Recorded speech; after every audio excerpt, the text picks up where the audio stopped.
തിരുവചന ചിന്തയ്ക്ക് അടിസ്ഥാനമായിട്ട് വായിച്ച തിരുവെടുത്ത് ഒരിക്കൽ കൂടി വായിച്ച് സഹായിക്കണമെന്ന് അപേക്ഷിക്കുന്നു. കൊരിന്ത്യർക്ക് എഴുതിയ 2-ാം ലേഖനം 11-ാം അധ്യായത്തിൻ്റെ 4-ാമത്തെ തിരുവെടുത്താണല്ലോ. ഒരിക്കൽ കൂടി വായിച്ച് സഹായിക്കണം. ഒരുത്തൻ വന്ന് ഞങ്ങൾ പ്രസംഗിക്കാത്ത മറ്റൊരു യേശുവിനെ പ്രസംഗിക്കുകയോ നിങ്ങൾക്ക് ലഭിക്കാത്ത വേറൊരു ആത്മാവെങ്കിലും നിങ്ങൾ കൈക്കൊള്ളാത്ത വേറൊരു സുവിശേഷമെങ്കിലും ലഭിക്കുകയോ ചെയ്യുമ്പോൾ നിങ്ങൾ പൊറുക്കുന്നത് ആശ്ചര്യം. നമുക്ക് ഒരു നിമിഷം കൂടെ പ്രാർത്ഥിക്കാം. മഹത്വവാനും പരിശുദ്ധനുമാകുന്ന ഞങ്ങളുടെ ദൈവമേ, നല്ല സന്ധ്യയ്ക്കായിട്ട് സ്തോത്രം. കൂടപ്പെട്ടിരിക്കുന്ന എല്ലാവരെയും ഇന്ന് രാത്രിയിൽ ആശീർവദിക്കണം. ശബ്ദപരിധിയിൽ ശ്രദ്ധിക്കുന്ന ഏവർക്കും അനുഗ്രഹമാക്കണം. ദൂരത്തിരുന്ന് ഈ ശുശ്രൂഷ കാണുകയും കേൾക്കുകയും ചെയ്യുന്നവർക്കും അനുഗ്രഹമാക്കി തീർക്കണം. ഇന്ന് രാത്രി ഇവിടെ കൂടപ്പെട്ട എല്ലാവരെയും ആശീർവദിക്കണം. സന്നിധി ബോധം നൽകണം. പ്രിയപുത്രനെ ഞങ്ങളെ കൂടി മഹത്വപ്പെടുത്തണമേ. യേശുക്രിസ്തുവിൻ നിസ്തുല്യ നാമത്തിൽ അപേക്ഷിക്കുന്ന ഈ പ്രാർത്ഥനയും ദയമൂലം കേൾക്കണം സ്വർഗസ്ഥ പിതാവേ, ആമേൻ. നമ്മുടെ കരവും ശബ്ദവും ഉയർത്തി ദൈവത്തെ മഹത്വപ്പെടുത്താം. ഹല്ലേലൂയ. അനുഗ്രഹപ്രദമായ ഈ നല്ല സന്ധ്യയ്ക്കായിട്ട് ദൈവത്തെ മഹത്വപ്പെടുത്തുന്നു. ഇന്ന് രാത്രിയിലെ ഈ ശുശ്രൂഷയുടെ അധ്യക്ഷൻ, അതുപോലെ തന്നെ ഈ സഭയുടെ കുടുംബം, ഈ ദൈവസഭകളുടെ പ്രധാന ചുമതല വഹിക്കുന്ന കർത്താവിൽ പ്രസിദ്ധനായ ശ്രേഷ്ഠ ദൈവദാസൻ ദാനിയേൽ അയിരൂര് അവർകൾ തൻ്റെ കുടുംബം, അതുപോലെ തൻ്റെ മകൻ കർത്താവിൻ്റെ ദാസൻ കുടുംബം, ഇന്ത്യ പെന്തക്കോസ്ത് ദൈവസഭ തൃശ്ശൂർ സെൻറ്ററിൻ്റെ ചുമതല വഹിക്കുന്ന ബഹുമാന്യ കർത്തദാസൻ സി ചാക്കോ പാസ്റ്റർ അവർകൾ, അതുപോലെ മണ്ണൂത്തി സഭയുടെ ചുമതല വഹിക്കുന്ന കർത്താവിൻ്റെ വലിയൊരു ദാസനെ കുറിയാക്കോസ് പാസ്റ്റർ അവർകൾ, പ്രാർത്ഥനയിൽ സഹായിച്ച കർത്തദാസന്മാർ, ഈ സദസ്സിലും സമീപ സ്ഥലത്തുമൊക്കെ ആയിരിക്കുന്ന ബഹുമാന്യ കർത്തദാസന്മാർ, കുടുംബങ്ങൾ, ബഹുമാന്യരായ ദൈവമക്കൾ, ആമേൻ, കൂടപ്പെട്ടിരിക്കുന്ന എല്ലാവർക്കും, ഓൺലൈനിലുള്ളവർക്കും വേഗം വരുന്ന യേശുക്രിസ്തുവിൻ്റെ നിസ്തുല്യ നാമത്തിൽ ഒരിക്കൽ കൂടി വന്ദനം ചൊല്ലുന്നു.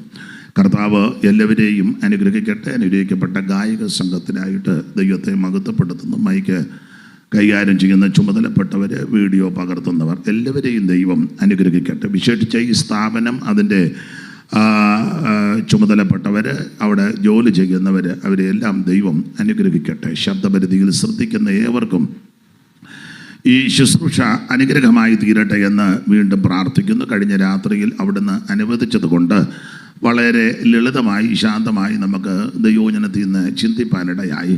ഈ രാത്രിയിലും അതുകൊണ്ട് തന്നെ ദൈവവചനത്തിൽ നിന്ന് നമുക്ക് ചിന്തിക്കാം. അതിന് ദൈവം കൃപ ചെയ്യട്ടെ. നിങ്ങളുടെ വിലപ്പെട്ട പ്രാർത്ഥന വീണ്ടും ചോദിക്കുന്നു. ഇന്നലെ എല്ലാവരും വളരെ നന്നായി ഈ ശുശ്രൂഷയോട് സഹകരിച്ചു. ഇന്നും അങ്ങനെ തന്നെ ആയിത്തീരുവാൻ ദൈവം ഏവർക്കും കൃപ ചെയ്യുമാറാകട്ടെ. മറ്റ് മുഖവരകൾ അധികം പറയുന്നില്ല. ഈ ശുശ്രൂഷയ്ക്ക് ഇന്നലെയും ഇന്ന് പകലുമൊക്കെ ശുശ്രൂഷയ്ക്ക് എന്നെ ക്ഷണിച്ച ഈ സഭ, ആമേൻ, ശുശ്രൂഷകൻ, ആമേൻ, ചുമതലപ്പെട്ടവർ എല്ലാവർക്കും, ഇവിടുത്തെ ദൈവമക്കൾ എല്ലാവർക്കും നന്ദി. ദൈവം എല്ലാവരെയും അനുഗ്രഹിക്കട്ടെ. വായിച്ച തിരുവെഴുത്തിനെ അടിസ്ഥാനമാക്കിയാണല്ലോ നമ്മൾ ചിന്തിച്ചു വരുന്നത്. ഒരിക്കൽ കൂടി വായിച്ച് സഹായിക്കണം. ഒരുത്തൻ വന്ന് ഞങ്ങൾ പ്രസംഗിക്കാത്ത മറ്റൊരു യേശുവിനെ പ്രസംഗിക്കുകയോ നിങ്ങൾക്ക് ലഭിക്കാത്ത വേറൊരു ആത്മാവെങ്കിലും നിങ്ങൾ കൈക്കൊള്ളാത്ത വേറൊരു സുവിശേഷമെങ്കിലും ലഭിക്കുകയോ ചെയ്യുമ്പോൾ നിങ്ങൾ പൊറുക്കുന്നത് ആശ്ചര്യം. ഒരിക്കൽ കൂടി നമ്മുടെ കരവും ശബ്ദവും ഉയർത്തി ദൈവത്തെ മഹത്വപ്പെടുത്താം. ശക്തിയോടൊരു ഹല്ലേലൂയ പാടിയാട്ടെ.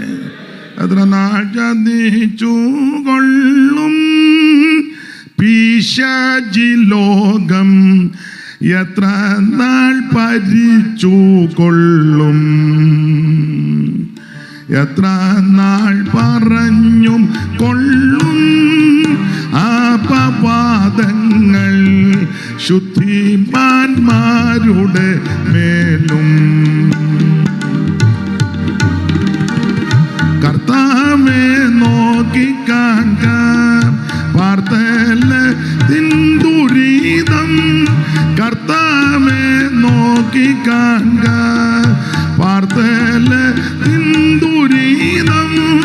സാത്താന്റെ ധിക്കാരത്തെ നീക്കുവാനായി പ്രിയം, സാത്താന്റെ ധിക്കാരത്തെ നീക്കുവാനായി പ്രിയ. കാന്താതാമസം എന്താകോ വന്നിടാനേശു, കാന്താതാ താമസം എന്താകോ കാന്താതാമസം എന്താകോ വന്നിടാനേശു കാന്താതാമസം എന്താകോ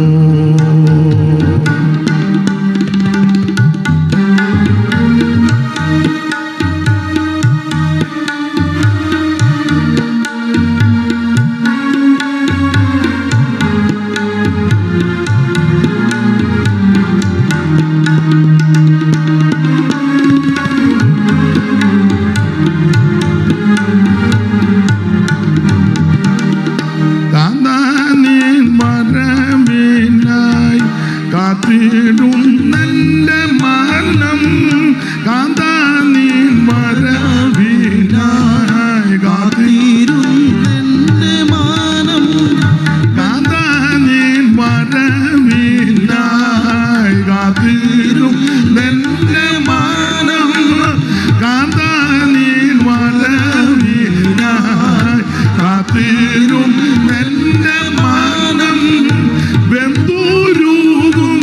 കണ്ണും മങ്ങും മാനുവേലേ ബന്ധൂരുകുന്നു കണ്ണും മങ്ങും മാനുവേലേ കാന്താതാമസം എന്താകോ വന്നിടാനേശു കാന്താതാമസം എന്താകോ കാന്താതാമസം എന്താകോ വന്നിടാനേശു കാന്താതാമസം എന്താകോ കാന്താതാമസം എന്താകോ വന്നിടാനേശു കാന്താതാമസം എന്താകോ.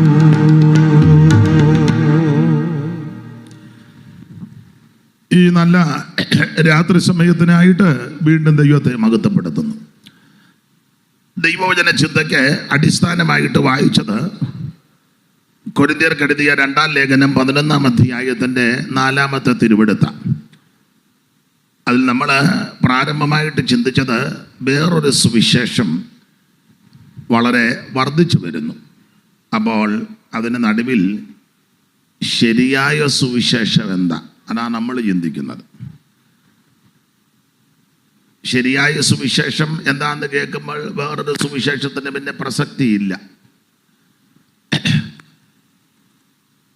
അപ്പോൾ അതാണല്ലോ നമ്മൾ ചിന്തിച്ചു വരുന്നത്. അപ്പം ഇന്നലെ ചിന്തിച്ചത് നിങ്ങൾക്കെല്ലാം അറിയാം. എന്താണ് സുവിശേഷം, എന്തിനാണ് സുവിശേഷം, ആരാ സുവിശേഷം അറിയിക്കേണ്ടത്, ആരോട് അറിയിക്കണം, എങ്ങനെ അറിയിക്കണം, അങ്ങനെ അറിയിക്കുമ്പോൾ എങ്ങനെ കേൾക്കണം, ഇതൊക്കെ ഇന്നലെ ചിന്തിച്ചത്. ഒടുവിലായി തലക്കെട്ട് സുവിശേഷത്തിൻ്റെ വിശേഷത. അതിൽ 2 കാര്യം ഇന്നലെ നമ്മൾ ചിന്തിച്ചു. ശേഷമുള്ള ഭാഗത്തേക്ക് വരാം. അപ്പം എന്താണ് സുവിശേഷത്തിൻ്റെ വിശേഷത? ഇന്നലെ ഓർമ്മയുണ്ടല്ലോ. ഒന്ന്, സുവിശേഷത്തിൻ്റെ വിശേഷത ഇത് രക്ഷിക്കുന്ന മാർഗമാണ്. രക്ഷിക്കുന്ന മാർഗം. അത് ആ റോമാലേഖനം 1-ാം അധ്യായത്തിൻ്റെ 16-ൽ ഇത് രക്ഷിക്കുന്ന മാർഗമാണ്. സുവിശേഷമാണ് മനുഷ്യനെ രക്ഷിക്കുന്നത്. മറ്റൊരുത്തനിലും രക്ഷയില്ല, യേശുക്രിസ്തു മാത്രം രക്ഷകൻ. യേശുക്രിസ്തു മാത്രം എന്ന് പറയുന്നതാ പലർക്കും ബുദ്ധിമുട്ടിയിട്ട് കാര്യമില്ല. യേശുക്രിസ്തു മാത്രമായ രക്ഷകൻ. കാരണം ക്രിസ്തുവേശുവിൻ്റെ വിശേഷത എല്ലാവരെയും പോലെ അല്ല. ഇന്നലെ 1-2 കാര്യങ്ങൾ ചിന്തിച്ചോളൂ. ജനനം വിശേഷപ്പെട്ടതാണ്. ജനനം. 2, മരണം, അതും വിശേഷപ്പെട്ടതാണ്. 3, അവിടുത്തെ ഉയർപ്പ്. ഇവിടെ വന്ന് ജനിച്ച് ജീവിച്ച് മരിച്ച ധാരാളം ആൾക്കാരുണ്ട്, ഉന്നതന്മാർ. അവരാരും ഉയർത്തില്ല. ഉയർത്തെഴുന്നേറ്റ ഒരുവനേ ഉള്ളൂ, അത് നസറായനാകുന്ന യേശുക്രിസ്തു. അതുകൊണ്ട് യേശുക്രിസ്തുവിന് വിശേഷതയുണ്ട്. ആട്ടെ, അപ്പോൾ സുവിശേഷത്തിന്റെ വിശേഷത ഒന്ന്, ഇത് രക്ഷിക്കുന്ന മാർഗമാണ്. ഒരു വിഭാഗത്തെയോ ഒരു മതത്തെയോ സംഘടനയോ സഭയോ ഒരു ഏരിയയിലുള്ളവരെ മാത്രമല്ല, മുഴു ലോകത്തെയും രക്ഷിക്കുന്നവനായ യേശു ക്രിസ്തു. ഏത് ജാതിയോ മതമോ കുലമോ നിലപാടോ ഒക്കെ ആയിക്കോട്ടെ, സകല മനുഷ്യനെയും യേശു രക്ഷിക്കും. അപ്പൊ സുവിശേഷം രക്ഷിക്കും. വിശേഷത രണ്ട്, വിശേഷത ഇത് സമാധാനം തരുന്ന മാർഗമാണ്. അതാ നമ്മൾ ഇന്നലെ ചിന്തിച്ച് നിർത്തിയത്. വായിച്ചോ? എഫേസ്യ ലേഖനം 6-ാം അധ്യായത്തിന്റെ 14-15 ഒന്നുകൂടെ വായിച്ചു. നിങ്ങളുടെ അരയ്ക്ക് സത്യം കെട്ടിയും നീതി എന്ന കവചം ധരിച്ചും സമാധാന സുവിശേഷത്തിനായുള്ള ഒരുക്കം കാലിന് ചെരുപ്പാക്കണം. അപ്പോൾ സുവിശേഷത്തിന്റെ രണ്ടാമത്തെ വിശേഷത ഇത് സമാധാനം തരുന്ന മാർഗമാണ്. ഒന്ന്, സുവിശേഷം രക്ഷിക്കുന്ന മാർഗം. രണ്ട്, സുവിശേഷം സമാധാനം തരും. ഇന്ന് രാത്രി സമാധാനമില്ലാത്ത ആരെങ്കിലും ഉണ്ടെങ്കിൽ അവര് യേശു ക്രിസ്തുവിന്റെ തൃപ്പാദത്തിൽ സമർപ്പിച്ചാൽ, യേശുവിനെ രക്ഷിതാവായി സ്വീകരിച്ചാൽ നിത്യമായ സമാധാനമാണ്. ഇവിടെ ഇരിക്കുന്നവരെല്ലാം പ്രശ്നമില്ലാത്തവരല്ല, ധാരാളം പ്രശ്നമുള്ളവരായി ഇവിടെ വന്നിരിക്കുന്നത്. ഇരിപ്പ് കാണുമ്പോൾ അറിയാം. എന്നാലും ഇങ്ങനെ ഇരിക്കുന്ന എന്നാന്ന് ചോദിച്ചാൽ സമാധാനമുള്ളതുകൊണ്ടാണ്. സമാധാനമുണ്ട്. വെട്ടം നിർത്തിയതാണോ പോയതാണോ? വന്നു. അപ്പൊ ശ്രദ്ധിക്കുക, ഇവിടെ ഇരിക്കുന്ന എല്ലാവരും പല പ്രശ്നങ്ങളുള്ളവരാ. മനുഷ്യനല്ലേ, പ്രശ്നമില്ലാത്ത ആരാ? എല്ലായിടത്തും ഉണ്ട്. ഇവിടെ വന്നിട്ടുള്ളതിൽ നിങ്ങൾ സത്യമേ പറയാവൂ, സത്യമേ പ്രവർത്തിക്കാം. അതുകൊണ്ട് നിങ്ങൾ സത്യം പറയും. പട്ടിക്കാട്ടുകാർ സത്യം പറയുന്നവരാ. വിശേഷിച്ച് ആൽപ്പാറ, ബീച്ച്, കണ്ണാറ, ചാലാമ്പാടം, മണ്ണൂത്തി എല്ലാവരും സത്യം പറയുന്നവരാ. അതുകൊണ്ട് ഇവിടെ ഇരിക്കുന്നതിൽ വന്നതിൽ ധാരാളം ആൾക്കാർ കടഭാരമുള്ളവരുണ്ട്, ഇതിനകത്തുണ്ട്. അങ്ങനെയുള്ളവരൊന്ന് കൈ പൊക്കിക്കുക. തരാനല്ല, അറിയാനാ. ഒന്ന് പോക്ക് നമുക്കും ഉണ്ട് കടവല്ലയോ? ഇതിപ്പോ ഒന്നും കണ്ടാൽ അറിയത്തില്ല. ഉണ്ടോ? എന്തും വേണ്ട കടമുണ്ടെന്ന് ഞാൻ ചോദിക്കുന്നില്ല. ഇല്ല, പറയുകയും വേണ്ട, ഞാൻ ചോദിക്കത്തുമില്ല. എന്നാലും ആ ഇരിപ്പ് കണ്ടാൽ കടമുണ്ടെന്ന് പറയുമോ? ഇല്ല. എന്നാ? സമാധാനമുള്ളത് കൊണ്ട്. കാശ് കണ്ടമാനം ഉള്ളത് കൊണ്ട് സമാധാനം വേണമെന്നില്ല. വലിയ വീട് പണിതത് കൊണ്ട് സമാധാനം വേണമെന്നില്ല. വലിയ ബിസിനസ് നടത്തുന്നത് കൊണ്ട് സമാധാനം വേണമെന്നില്ല. അല്ല, അങ്ങനെയുള്ളവരെ അല്ലേ കണ്ടേ വെടിവെച്ചു ചത്തല്ലോ? ഇല്ലയോ? കാശില്ലാഞ്ഞിട്ടാണോ?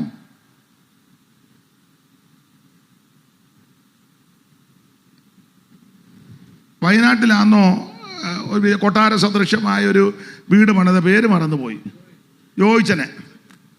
വീടില്ലാഞ്ഞിട്ടാണോ? വീടില്ലാഞ്ഞിട്ടാണോ? ഭയങ്കര വീടാ. സ്തോത്രം. അപ്പം വീട് കിട്ടിയത് കൊണ്ട് സമാധാനം വേണമെന്നില്ല.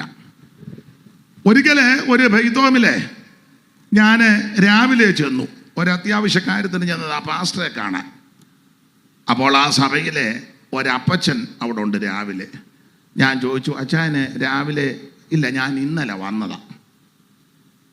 ഞാൻ ചോദിച്ചു, ഇന്നലെ എന്നാ കാത്തിരിപ്പ് യോഗം ഉണ്ടായിരുന്നു? ഓ, കാത്തിരിപ്പൊന്നുമില്ല. പിന്നെ എന്നാ? എൻ്റെ പാസ്റ്ററെ വീട്ടിൽ കിടന്നാൽ ഉറക്കവും വരികയില്ല, അഥവാ ഉറങ്ങി ഞെട്ടുകയും ചെയ്യും. അതുകൊണ്ട് കുറച്ച് ദിവസമായിട്ട് പെയ്ത്തോമില്ല. അദ്ദേഹത്തിൻ്റെ വീട് അന്നത്തെ കാലത്ത് 2 നില വീടാ. വർഷങ്ങൾക്ക് മുമ്പാ രാജസ്ഥാൻ മാർബിൾ ഇറക്കിയ അന്നത്തെ വീട് പണിതത്. 5-6 മുറി അന്നത്തെ കാലത്തുള്ള വലിയ വീടാ. പിള്ളേരുമൊക്കെ പല രാജ്യത്താ. പേരും വീട്ടുപേരും ഒന്നും പറയുന്നില്ല, കാരണം ബന്ധുക്കാർ ഇവിടെ കാണാൻ സാധ്യതയുണ്ട്. പ്രസംഗം തീരുന്നതിന് മുന്നേ നിങ്ങൾ മെസ്സേജ് വിടും. എനിക്കൊരുത്തരെയും വിശ്വാസവും ഇല്ല. അപ്പം അതുകൊണ്ട് ഞാൻ ചോദിച്ചു, എന്താ അപ്പൊ പുള്ളി പറഞ്ഞു, പെയ്ത്തോമില്ല കുറച്ച് ദിവസമായിട്ട് വീട് വലിയ വീടാ. പെയ്ത്തോമോ ഒരു 60 അടി നീളത്തിനൊരു ഹോളും ഒരു ചായ്പ് 2 മുറിയേ ഉള്ളു. പാസ്റ്ററും 3 പിള്ളേരും. ഈ വല്യപ്പൻ വന്നുകൊണ്ട് പുള്ളിക്ക് ഒരു മുറി കൊടുത്തു. വീടില്ലാഞ്ഞിട്ടാണോ? കിടന്നാൽ ഉറക്കവും വരുന്നില്ല, ഇടയ്ക്കിടയ്ക്ക് ഞെട്ടുന്നെന്ന്. പെയ്ത്തോമാകുമ്പോൾ കുഴപ്പമില്ലല്ലോ. അപ്പോൾ വലിയ വീട് വെച്ചത് കൊണ്ട് സമാധാനം വേണമെന്നില്ല. വലിയ ബിസിനസ്സുകാരനാ, സമാധാനം വേണമെന്നില്ല. കാശ് കണ്ടവാനുമുണ്ട്, സമാധാനം വേണമെന്നില്ല. ഇതൊന്നുമില്ലാത്ത എത്രയോ പേര് സമാധാനത്തോടെ ഇരിക്കുന്നു, ഇല്ലേ?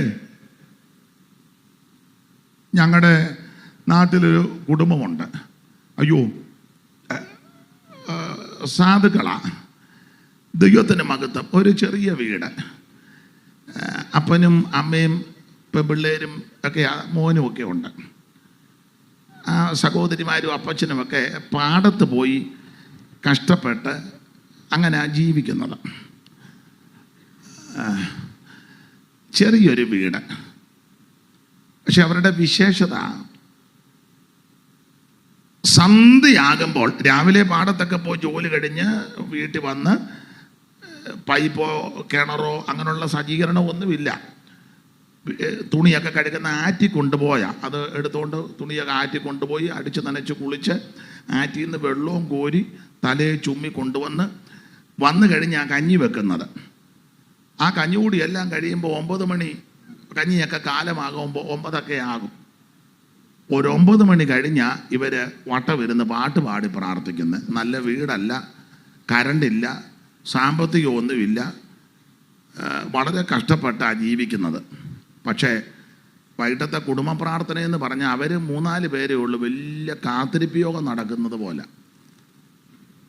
അതെ, ആ സഹോദരിമാർ നന്നായിട്ട് പാട്ട് പാടും, ഹൈ പിച്ചിലാണ് പാടുന്നത്. നമ്മളാരും ഒപ്പം പിടിക്കുകയല്ല. ആ ആരാധനയും പ്രാർത്ഥനയും 9 മണിക്ക് തുടങ്ങിയാൽ മിക്കപ്പം 11:30-12 ആകും. നന്നായിട്ട് പാട്ട് പാടും. അയലത്തുള്ളവരാരും ഉറങ്ങുകയല്ല ഇവരുടെ പാട്ട് കേൾക്കാൻ. നന്നായിട്ട് പാടും. തമ്പേർ മേടിക്കാൻ കാശൊന്നുമില്ല, ഒന്നുമില്ല. ചിലപ്പോൾ ഈ അലൂമിനിയം കുടമൊക്കെ എടുത്ത് വെച്ചാൽ ചെറുക്കൻ അടിക്കുന്നത്. നല്ല മുഴക്കവും നല്ല താളവുമാണ്. ഇതൊന്നുമില്ല. പക്ഷേ എന്നാ സന്തോഷമാണെന്നറിയോ? ഇതെല്ലാം ഉണ്ടായിട്ട് ആണ്ടിരിക്കുന്നു. ഒരു സന്തോഷമില്ലാത്തവരുണ്ട് ഇതിനകത്ത്. ആ മോന്ത കണ്ടില്ലേ? വൈകുന്നേരം കടന്നൽ കുത്തിയതുപോലെ ചിലര്. അപ്പൊ കാശല്ല സന്തോഷം തരുന്നത്, വീടല്ല സന്തോഷം തരുന്നത്, ബിസിനസ് അല്ല സന്തോഷം തരുന്നത്.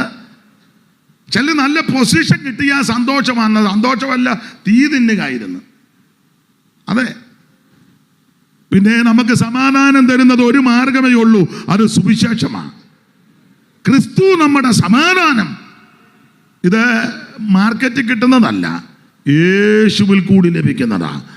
ദൈവത്തിൻ്റെ മഹത്വം, ദൈവത്തിൻ്റെ മഹത്വം. അതുകൊണ്ട് ഇന്ന് രാത്രി സമാധാനമില്ലാതെ, മനഃശാന്തിയില്ലാതെ ആരേലും ഭാരപ്പെടുന്നെങ്കിൽ ഇന്ന് രാത്രി ഈ സുവിശേഷത്തിൻ്റെ വിശേഷത നിനക്ക് സമാധാനം തരുന്ന മാർഗമാണ്. നിന്റെ നിരാശ മാറ്റി, പരാജയം മാറ്റി, തകർച്ച മാറ്റി, ആകുലചിന്ത മാറ്റി നിന്റെ ഹൃദയത്തെ സന്തോഷം കൊണ്ട് പൂരിതമാക്കുന്ന മാർഗമാണ് ആമേൻ സുവിശേഷം.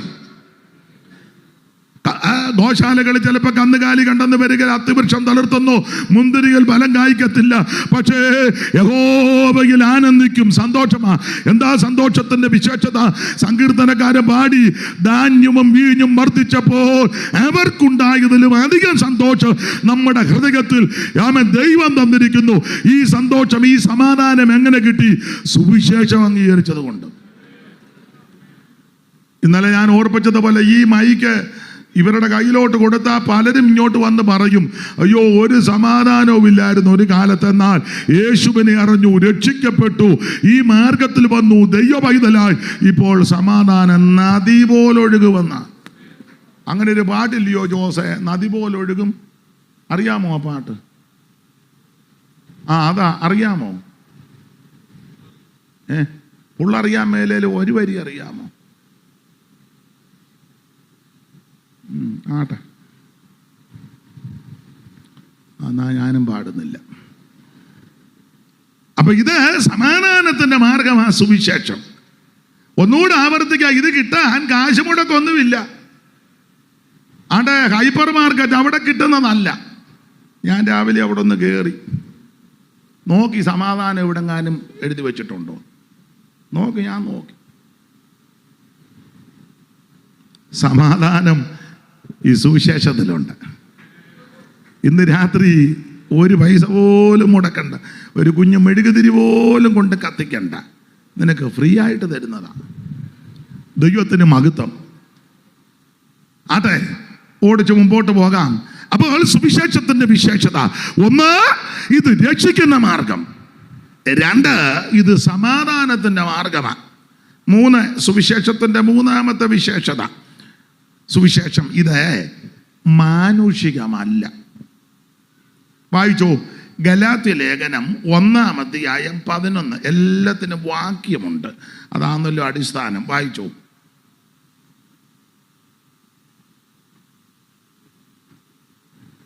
സഹോദരന്മാരെ, ഞാൻ അറിയിച്ച സുവിശേഷം മാനുഷ്യമല്ല എന്ന് നിങ്ങൾ മതി.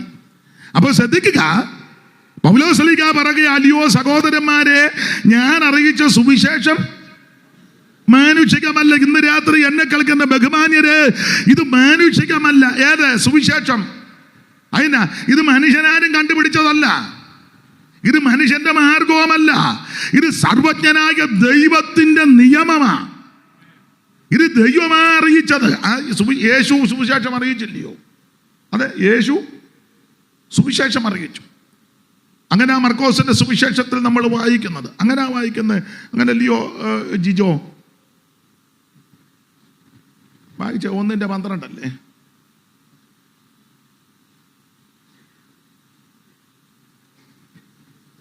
അനന്തരം ആത്മാവ് യേശുവിനെ മരുഭൂമിയിലേക്ക് പോകുവാൻ നിർബന്ധിച്ചു. അവിടെ യേശു സാത്താനാൽ പരീക്ഷിക്കപ്പെട്ടു. അതിന് മുകളിൽ വാക്യമുണ്ട്, യേശു സുവിശേഷം അറിയിച്ചെന്ന. യോഹന്നാൻ 14. യോഹന്നാൻ തടവിലായ ശേഷം യേശു ഗലീലയിൽ ചെന്ന് ദൈവരാജ്യത്തിന്റെ സുവിശേഷം പ്രസംഗിച്ചു. അപ്പോൾ ഇത് മാനുഷികമല്ല, ദൈവം തമ്പുരാൻ ഇത് അറിയിച്ചിരിക്കുക. യേശുക്രിസ്തുവിന് മുന്നോടിയായിട്ട് വന്ന യോഹന്നാൻ സ്നാപകൻ അവിടുത്തെ ചെരുപ്പിന്റെ വാറ് അടിക്കാൻ പോലും യോഗ്യനല്ലെന്നാ പറഞ്ഞേ. ആ യോഹന്നാനും സുവിശേഷം അറിയിച്ചു. വായിച്ചേ, ലൂക്കോസിന്റെ സുവിശേഷം 3:18 വാക്യം.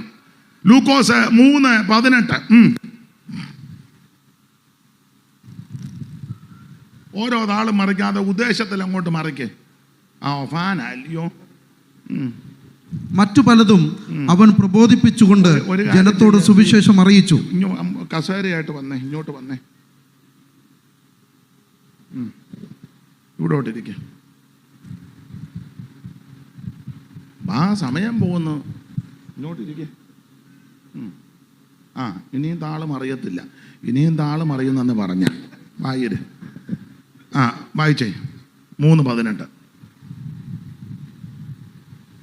യോടി വായിക്കേ. ഏത് വിഷയത്തിനാ പരിഹാരമില്ലാത്ത? മറ്റു പലതും അവൻ പ്രബോധിപ്പിച്ചുകൊണ്ട് ജനത്തോട് സുവിശേഷം അറിയിച്ചു. ആര്? യോഹന്നാൻ സ്നാപകൻ. പിന്നെ പുള്ളിയുടെ മെത്തേഡൊക്കെ പ്രത്യേക രീതിയാ. തീർത്ത് കാര്യം പറയും പുള്ളി. ഈ അഴകൊഴ പരിപാടിയൊന്നുമല്ല. ഇഷ്ടപ്പെട്ടാലും കൊള്ളാം, ഇഷ്ടപ്പെട്ടില്ലേലും കൊള്ളാം, എന്തോ ആരെ നോക്കിയിരിക്കുക അങ്ങോട്ട്. ആൾക്കാർ വരുന്നുണ്ടോ എന്നായിരിക്കും. എല്ലാവരും വന്ന് ഇനിയും വരും. പുള്ളിക്ക് അങ്ങ് ടെൻഷനാ. ദൈവത്തിന് മഹത്വം. അപ്പൊ ഈ തീർത്ത ആ കാര്യം പറയുന്ന യോഹന്നാൻ സ്നാപകനെ മുഖസ്തുതി ചക്കരവാക്കുമൊന്നുമില്ല. തൻ്റെ അടുക്ക വന്നവരോടെല്ലാം തീർത്ത് കാര്യം പറഞ്ഞു. വന്നതാരാ? അയ്യോ, ശാസ്ത്രിമാരും പരീക്ഷന്മാരും ഒക്കെ വന്നപ്പം തീർത്ത കാര്യം പറഞ്ഞു. നിങ്ങളെ ആരാ ഇങ്ങനെ ഉപദേശിച്ചത്? പരീക്ഷന്മാരോട് ശാസ്ത്രിമാരോട് ചോദിച്ചു, നിങ്ങളെ ആരാ ഇങ്ങനൊക്കെ ഉപദേശിച്ചത്? ഇപ്പൊ തന്നെ വൃക്ഷത്തിന്റെ ചുവടിന് കോടാലി വച്ചിരിക്കുക, മാനസാന്തരപ്പെട്ടോണം. തീർത്താ പറഞ്ഞ്. ചുങ്കക്കാർ വന്നു, അവരോടും പറഞ്ഞതേ ആവശ്യമില്ലാത്ത പിരിവൊന്നും എടുത്തേക്കരുത്. നമ്മുടെയൊക്കെ ചില കൺവെൻഷന് പോയാൽ 1, 2 പിരിവെന്നല്ല, നമ്മൾ പിരിവെന്ന് കൊടുക്കുകയല്ല, സ്തോത്ര കാഴ്ച എന്നാ. അതാകുമ്പം വലിയ മനസ്സിന് വലിയ ചില ആൾക്കാർ പറയാൻ കേട്ടാൽ നമുക്ക് പിന്നെ അങ്ങ് ബുദ്ധിമുട്ടാണ്. നിങ്ങൾ വണ്ടിക്കൂലി മാത്രം വെച്ച് ബാക്കി മുഴുവൻ വലിയ ഭൂലാന്തേവിയുടെ കൊള്ള സങ്കേതത്തിൽ ചെന്ന പോലെ. അതുകൊണ്ട് ജനമെല്ലാം ചിലയിടങ്ങളിൽ ചെന്നാൽ സ്തോത്ര കാഴ്ചയും കൂടെ കഴിഞ്ഞേച്ചേ മിക്കവരും വരുവുള്ളൂ. അതിപ്പോൾ ഞങ്ങൾ ഉപദേശന്മാർ അതിലും മിടുക്കന്മാരാ. അതുകൊണ്ട് ഇടയ്ക്കായിപ്പോൾ എടുക്കുന്നത്. ചുരുക്കി പറഞ്ഞാൽ നിന്നെ ജീവിക്കാൻ അനുവദിക്കുകയില്ല. ഇവിടുത്തെ കാര്യമല്ലല്ലോ പറഞ്ഞത്. ഈ പറഞ്ഞത് മുഴുവൻ ഇവിടുത്തെ കാര്യമാണോ? അപ്പൊ ശ്രദ്ധിക്കുക. പടജനത്തോ ചുങ്കക്കാരോട് പറഞ്ഞു, അന്യായമായിട്ടൊന്നും പിരിച്ചാക്കരുത്. അല്ല, ഞാനും ഇന്ന് രാത്രി പറയാ, നിന്റെ കുടുംബത്തിലോ നിന്റെ കൈവശമോ നിന്റെ ജീവിതത്തിലോ ന്യായത്തിന് നിരക്കാത്ത ഒന്നും കാണരുതെന്ന്. ഇതൊക്കെ സുവിശേഷം പറയുമ്പോൾ പറയേണ്ട കാര്യമാണ്. അപ്പുറത്തുകാരൻ്റെ അതിര് മാന്തരുത്. ചേട്ടനോ അനിയനോ ചേട്ടത്തിക്കോ അനിയത്തിക്കോ പെങ്ങൾക്കോ ആങ്ങളയ്ക്കോ അപ്പനോ അമ്മയ്ക്കോ സഹോദരങ്ങൾക്കോ എന്തെങ്കിലുമൊക്കെ കൊടുക്കാനുണ്ടെങ്കിൽ കൃത്യം കൊടുത്തോണം, അടിച്ചു മാറ്റരുതെന്ന്. മനസ്സിലാവുന്ന ഇല്ലായിരിക്കും. കൈവെടിപ്പായിരിക്കണം. അപ്പനും അമ്മയും ജാഗാറാകുമ്പം സ്നേഹം നടിച്ച് അങ്ങോട്ട് ചെന്നേച്ച് കള്ളയാധാരം ഉണ്ടാക്കുന്ന മിടുക്കന്മാരുണ്ട്. അപ്പനെ മിണ്ടാൻ മേലോട്ട് അപ്പച്ച കുറുക്ക് വേണോ? കുറുക്ക് ചാകാറായി കിടക്കുന്ന വല്യപ്പൻ എന്തിനാ ഇനി കുറുക്ക്? പുള്ളി അറിയാതെ തള്ളവരിൽ പിടിച്ച് അമുക്കി കള്ളയാധാരം ഉണ്ടാക്കും. പക്ഷെ ദൈവം വിടുകയല്ല. സഹോദരങ്ങൾക്ക് കൊടുക്കാനുള്ളതൊക്കെ കൃത്യം കൊടുക്കണമെന്ന്. ചതിക്കരുത്, വഞ്ചിക്കരുത്. ദൈവത്തിന് മഹത്വം. അപ്പോൾ നമ്മുടെ കയ്യും പഠിപ്പായിരിക്കണം. ഇതൊക്കെ ഇതിനകത്ത് അടങ്ങിയിരിക്കുന്ന കാര്യമാണ്. സഭയിൽ വരുന്നവനും മറ്റുള്ളവരെ ചതിക്കരുത്, അവനെ ഉപദ്രവിക്കരുത്, അവനെ നശിപ്പിക്കരുത്. അപ്പോൾ കൈ വെടിപ്പായിരിക്കണം. ദൈവത്തിന് മഹത്വം. അപ്പോൾ ചുങ്കക്കാരോട് പറഞ്ഞു, ആവശ്യമില്ലാത്ത ഒരു പിരിവും പാടില്ല. മാത്രമാണോ പടജനം തൻ്റെ അടുക്ക വന്നു. പടജനം വന്നപ്പോഴും പറഞ്ഞു, ആമേൻ സ്തോത്രം, മറ്റുള്ളവനെ ഉപദ്രവിക്കരുത്, വെറുതെ കയ്യേറ്റം ചെയ്യരുത്. നമുക്ക് വേണ്ടി ഒരു ദൈവ സ്വർഗത്തിലുണ്ട്. ന്യായമല്ലാത്ത നീതിക്ക് നിരക്കാത്ത ഒരു കാര്യവും പാടില്ല. അതാണ് തന്നെ സുവിശേഷം പറഞ്ഞതിൻ്റെ മെത്തേഡ് ഒക്കെ എല്ലാവർക്കും ഒന്നും ഇഷ്ടപ്പെടുകയല്ല. ഒന്നുകൂടെ വാക്യം വായിച്ചേ, 3-ാം അധ്യായത്തിന്റെ 18-ാമത്തെ തിരുവെഴുത്ത് വായിച്ചേ. ലൂക്കോസ് മറ്റു പലതും അവൻ പ്രബോധിപ്പിച്ചിട്ട് ജനത്തോട് സുവിശേഷം അറിയിച്ചു. അപ്പൊ ജനത്തോട് സുവിശേഷം അറിയിച്ചു. അപ്പൊ എന്താ സുവിശേഷത്തിന്റെ വിശേഷത? ഞാൻ ഓർപ്പിച്ചല്ലോ, 2-ാമത്തെ വിശേഷത ഇത് സമാധാനം കൊടുക്കുന്ന മാർഗമാണ്. 3 ഇത് മാനുഷികമല്ല. അപ്പൊ എന്നെ കേൾക്കുന്ന പ്രിയരെ, ഇത് മനുഷ്യരാരും ഒപ്പിച്ചതല്ല, സർവജ്ഞനായ ദൈവമായി ഇത് അറിയിച്ചത്. ആ സുവിശേഷം അറിയിക്കാൻ ആമേൻ സ്തോത്രം. ആ സുവിശേഷത്തിന് എന്ന് പറഞ്ഞ യേശു ക്രിസ്തു ജനിച്ചപ്പോൾ ദൂതന്മാരെ വിട്ട് ഈ വാർത്ത അറിയിച്ചു. സർവജനത്തിന് ഉണ്ടാകുവാനുള്ള ഒരു മകോ സന്തോഷം. വായിച്ചേ ലൂക്കോസ് 2-ാം അധ്യായത്തിന്റെ 8 മുതൽ താഴോട്ടുള്ള വാക്യം. ഇന്നലെ വായിച്ചതായെങ്കിലും ഒന്നുകൂടെ വായിച്ചോ. ലൂക്കോസ് 2-ന്റെ 8 മുതൽ താഴോട്ട്. അന്ന് ആ പ്രദേശത്ത് ഇടയന്മാർ രാത്രിയിൽ ആട്ടിൻകൂട്ടത്തെ കാവൽ കാത്ത് വെളിയിൽ പാർത്തിരുന്നു. അപ്പോൾ കർത്താവിന്റെ ഒരു ദൂതൻ അവരുടെ അരികെ നിന്ന് കർത്താവിന്റെ തേജസ് അവരെ ചുറ്റിമിന്നി. അവർ ഭയപരവശരായി തീർന്നു. ദൂതൻ അവരോട്, ഭയപ്പെടേണ്ട, സർവ്വജനത്തിനും ഉണ്ടാകുവാനുള്ള ഒരു മഹാസന്തോഷം ഞാൻ നിങ്ങളോട് സുവിശേഷിക്കുന്നു. സർവ്വജനത്തിനും ഉണ്ടാകുവാനുള്ള ഒരു മഹാ സന്തോഷം സുവിശേഷിക്കുന്നു. ദൈവം ദൂതനെ വിട്ടു, ഈ വാർത്ത അറിയിച്ചു. യേശു കർത്താവ് ഇത് പറഞ്ഞു. യേശു ക്രിസ്തുവിന് മുന്നോടിയായി വന്ന യോഹന്നാൻ സ്നാപകൻ ഇത് പറഞ്ഞു. മാത്രമാണോ അപ്പോസ്തലന്മാരെല്ലാം ഈ സുവിശേഷം അറിയിച്ചത്? നമുക്കറിയാം, ഈ ഫിലിപ്പോസ് സുവിശേഷം അറിയിച്ചെന്ന മേശമേ തെരഞ്ഞെടുത്തയാളാ. പക്ഷേ ദൈവാത്മാവ് പറഞ്ഞു ഗസയ്ക്കുള്ള നിർജ്ജന സ്ഥലത്തേക്ക് പോകാൻ പോയി. അപ്പോൾ അവിടെ ചെന്നപ്പോൾ നമുക്കറിയാം, തേരിലെ ഷണ്ണൻ തിരുവെഴുത്ത് വായിക്കുക. ഈ വാക്യം അടിസ്ഥാനമാക്കി സുവിശേഷം പറഞ്ഞെന്ന 8-ാം അധ്യായത്തിന്റെ 34 വായിച്ചേ. അപ്പോസ്തല പ്രവൃത്തി 8-ാം അധ്യായത്തിന്റെ 34. ഷണ്ണൻ ഫിലിപ്പോസിനോട് ഇത് പ്രവാചകൻ ആരെക്കുറിച്ച് പറയുന്നു? പറയുന്നു? തന്നെക്കുറിച്ചോ മറ്റൊരുത്തനെ കുറിച്ചോ എന്ന് പറഞ്ഞു തരണമെന്ന് അപേക്ഷിച്ചു. ഫിലിപ്പോസ് ഈ തിരുവെഴുത്ത് ഫിലിപ്പോസ് ഉപദേശി ഈ തിരുവെഴുത്ത് ആധാരമാക്കി അവനോട് യേശുവിനെ കുറിച്ചുള്ള സുവിശേഷം പറഞ്ഞു. അപ്പോൾ ഈ സുവിശേഷം മാനുഷികമല്ല. ഇത് ദൈവം ആദ്യം ദൂതനെ ഇങ്ങോട്ട് വിട്ട് യേശു ജനിച്ച കാര്യം പറഞ്ഞു. യേശു ക്രിസ്തുവിന് മുന്നോടിയായി വന്ന യോഹന്നാൻ സുവിശേഷം അറിയിച്ചു. യേശു ക്രിസ്തുവും ഈ കാര്യം ജനത്തെ അറിയിച്ചു. തന്റെ അപ്പോസ്തലന്മാരും ഈ സുവിശേഷം അറിയിച്ചു. ഇന്നും ഇത് ദൈവദാസന്മാരെ അറിയിച്ചുകൊണ്ടിരിക്കുക. എന്താ ഇതിന്റെ കാരണം? ഇത് മാനുഷികമല്ല. മാനുഷികമായിരുന്നേ എന്നേ നിന്നേനും. സുവിശേഷത്തെ തകർക്കാനും നശിപ്പിക്കാനും തച്ചുടയ്ക്കാനും കച്ചകെട്ടി രംഗത്ത് വന്ന മിടുക്കന്മാർ ഒന്നോ രണ്ടോ ആണോ? അയ്യോ, ഉന്നതന്മാരും മിടുക്കന്മാരും. പക്ഷേ മിടുക്കന്മാരുടെ കച്ചയടിഞ്ഞതല്ലാതെ സുവിശേഷത്തിനൊരു കോട്ടവും വന്നിട്ടില്ല. ഇന്നും അത് വെന്നിക്കൊടി പറപ്പിച്ചുകൊണ്ടിരിക്കുക. അതുകൊണ്ട് ബഹുമാന്യരായ ദൈവമക്കളോട്, എന്നെ കേൾക്കുന്ന ശ്രോതാക്കളോട് ഒരു കാര്യം പറയാ. അയ്യോ, സുവിശേഷം ഇനി പറയിപ്പിക്കത്തില്ല, സുവിശേഷത്തിന്റെ വഴി കൊട്ടി അടച്ചു, അങ്ങനെ അപ്പിടി ഇപ്പിടി ഒന്നും പേടിക്കണ്ട. ഇത് മാനുഷികമല്ല. ഈ ഇന്ത്യ രാജ്യം ഇപ്പോൾ ഭരിക്കുന്നത് BJP ഭരണകർത്താക്കള് ബഹുമാനപ്പെട്ട നരേന്ദ്രമോദി അവരുടെ നേതൃത്വത്തിലാണല്ലോ. അദ്ദേഹമാണല്ലോ ഇവിടുത്തെ പ്രധാനമന്ത്രി. ഈ ഇന്ത്യ രാജ്യം ഭരിക്കുന്നു. ഭരിക്കട്ടെ. ഇനി അതല്ല, അദ്ദേഹം മാറിയച്ച രാഹുൽ ഗാന്ധി കയറി വരുന്നെങ്കിൽ വരട്ടെ, നമുക്കെന്താ? അല്ല, ഇനി മായാവതി വല്ലതും കയറി വരുന്നെങ്കിൽ വരട്ടെ. അല്ല, മമതാ ബാനർജി കയറുന്നെങ്കിൽ കയറട്ടെ. ആര് ഭരിക്കട്ടെ, നമുക്ക് വിഷയമല്ല. ഭരിക്കുന്നവർക്ക് വേണ്ടി നമ്മൾ പ്രാർത്ഥിക്കണം. ഇതാ നമ്മളെ ഏൽപ്പിച്ചേക്കുന്നത്. ഭരിക്കുന്നവർക്ക് വേണ്ടി പുസ്തകത്തിൽ വാക്യം അങ്ങനെ. ഇവിടെ ആര് ഭരിച്ചാലും എന്തോ നിയമം കൊണ്ടുവന്നാലും ദൈവമക്കൾ ചഞ്ചലിക്കേണ്ട കാര്യമില്ല. സുവിശേഷത്തിന് ഒരു കോട്ടവും വരത്തില്ല. ഇത് മാനുഷികമല്ല, ഇത് ദൈവികമാണ്. ഇത് നിയന്ത്രിക്കുന്നവൻ സ്വർഗത്തിലെ ദൈവമാ. ഇത് നടത്തിക്കൊണ്ടിരിക്കുന്ന സ്വർഗത്തിലെ ദൈവമാ. നമ്മളെല്ലാം ചെറിയ ഉപകരണങ്ങൾ മാത്രമാ. അതുകൊണ്ട് ഇന്ന് രാത്രിക്ക് ഇപ്പോൾ കേരളം ഭരിക്കുന്നത് ബഹുമാനപ്പെട്ട പിണറായി വിജയൻ അവർകൾ ഭരിക്കട്ടെ. ഇപ്പൊ 10-ാം വർഷം തികയല്ലയോ, 10 ആകാൻ പോകുക, ഭരിക്കട്ടെ. അല്ല, ഇനിയും 5 വർഷം കൂടെ ഭരിക്കട്ടെ. അതല്ല, ഇനിയും VD സതീശൻ കയറുന്നെങ്കിൽ കയറിക്കോട്ടെ, നമുക്ക് എതിർപ്പൊന്നുമില്ല. അല്ല, സതീശനെ കയറ്റത്തില്ല, ചെന്നിത്തല കയറുകയാണ്, കയറട്ടെ, നമുക്കെന്നാ. ഇനി വേണുഗോപാല വരുന്നെങ്കിൽ നമുക്കിതൊന്നും എതിരല്ല. എന്നെ എല്ലാവർക്കും ഒരു സങ്കടം പോലെ. ബിജുവിന് ചിലപ്പോൾ ഇഷ്ടപ്പെടുകയില്ലായിരിക്കും. ഇവിടെ ആര് ഭരിച്ചാൽ എന്താ? ഇവിടെ ആര് ഭരിച്ചാലും ദൈവമക്കളെ ഏൽപ്പിച്ച ചുമതല ഭരിക്കുന്നവർക്ക് വേണ്ടി പ്രാർത്ഥിക്കണം.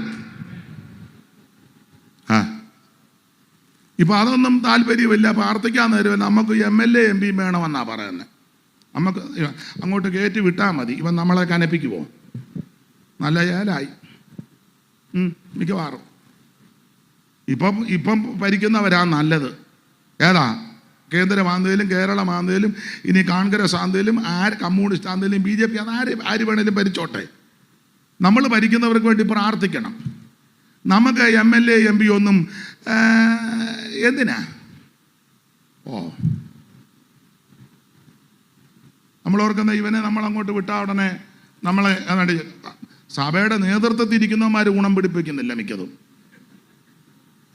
പിന്നെ ഇനി ഇതിനെ അങ്ങോട്ട് നിങ്ങൾ യോജിച്ചാലും യോജിച്ചില്ലെങ്കിലും വചനത്തിൻ്റെ അടിസ്ഥാനത്തിൽ പറയാം. നമ്മളെ ഏൽപ്പിച്ചത് ഇത് ഭരിക്കാനല്ല. അതിനാ നമുക്ക് വേറൊരു ഭരണമുണ്ട്. പിന്നെ അങ്ങോട്ട് വരാത്തവർ ഇവിടെ കയറുന്ന നല്ലതാ. അവസാനം അവിടെ ഇല്ല. ഇവിടെ ആര് ഭരിച്ചാലും ശരിയാകത്തില്ല. അങ്ങനെ ആ വേദപുസ്തകം പഠിപ്പിക്കുന്നേ, ഞാൻ ഒപ്പിച്ചതല്ല. അയ്യോ, എത്രയോ മിടുക്കന്മാര് ഭരിച്ച ലോകമായത്. സാമ്രാട്ടുകൾ, അതാ കുറച്ചുകൂടെ നല്ലതല്ലേ? സാമ്രാട്ട്. ദാനിയേൽ പ്രവചനം 2-ാം അധ്യായത്തിൽ ബിംബത്തിന്റെ ദർശനം കണ്ടില്ലയോ? തല അംഗം കൊണ്ടും നെഞ്ചും കയ്യും വെള്ളി കൊണ്ടും വയറുവരെയും താമ്രം കൊണ്ടും തുട ഇരുമ്പ് കൊണ്ടും കാലിന്റെ പാതി ഇരുമ്പും പാതി കളിമണ്ണും അങ്ങനെയൊക്കെ ഭരിച്ചതല്ലയോ? ബാബിലോൺ സാമ്രാജ്യം, മേദിയ, പേർഷ്യ, ഗ്രീക്ക്, പിന്നെ റോമൻ സാമ്രാജ്യം ഭരിച്ചില്ലയോ? എന്തിയേ? റോമൻ സാമ്രാജ്യത്തെ പറ്റി പഠിക്കുന്നത് കാളായസത്തിന്റെ കാഠിന്യമെന്ന ഇരുമ്പ് ഭരണം. വിസിത ക്ഷത്രയെ റോമയിൻ കൈസർ നാജമാക്കി ഗ്രീക്ക് രാജിതം റോമർ. അപ്പോഴേ മണ്ണാൽ ദുഷിച്ചിരുമ്പാകെ കേൾപ്പ് കേട്ടു ചിഹ്ന ഭിന്നമായി റോപ്പ് തന്നിൽ 5 രാജിതം ഉണ്ടാമേ. പരമഞ്ചാം രാജിതം ഉണ്ടാമേ. സിംഹപ്രതാപിയാം ബാബിലോൺ രാജൻ സാമ്രാജ്യമൂർത്തി തൻ പൊൻശിരസായോ BC 606 സ്വരാജ്യം സ്ഥാപിച്ചു തന്നിച്ച പോലെ നടത്തിന 5 രാജിതം ഉണ്ടാമേ. വെള്ളി സാമ്രാജ്യമാം പേർഷ്യ ഭല്ലൂകം എന്തുവാ പുള്ളിപ്പുലി. വെള്ളി സാമ്രാജ്യമാം പേർഷ്യ ഭല്ലൂകം 538 തുടസം ബാബേൽ തകർത്തിരു 108 കൊല്ലം വാണിതു വല്ലാത്ത ഹ്രിംസ സ്വാഭാവിക 5 രാജിതം ഉണ്ടാമേ. പരമഞ്ചാം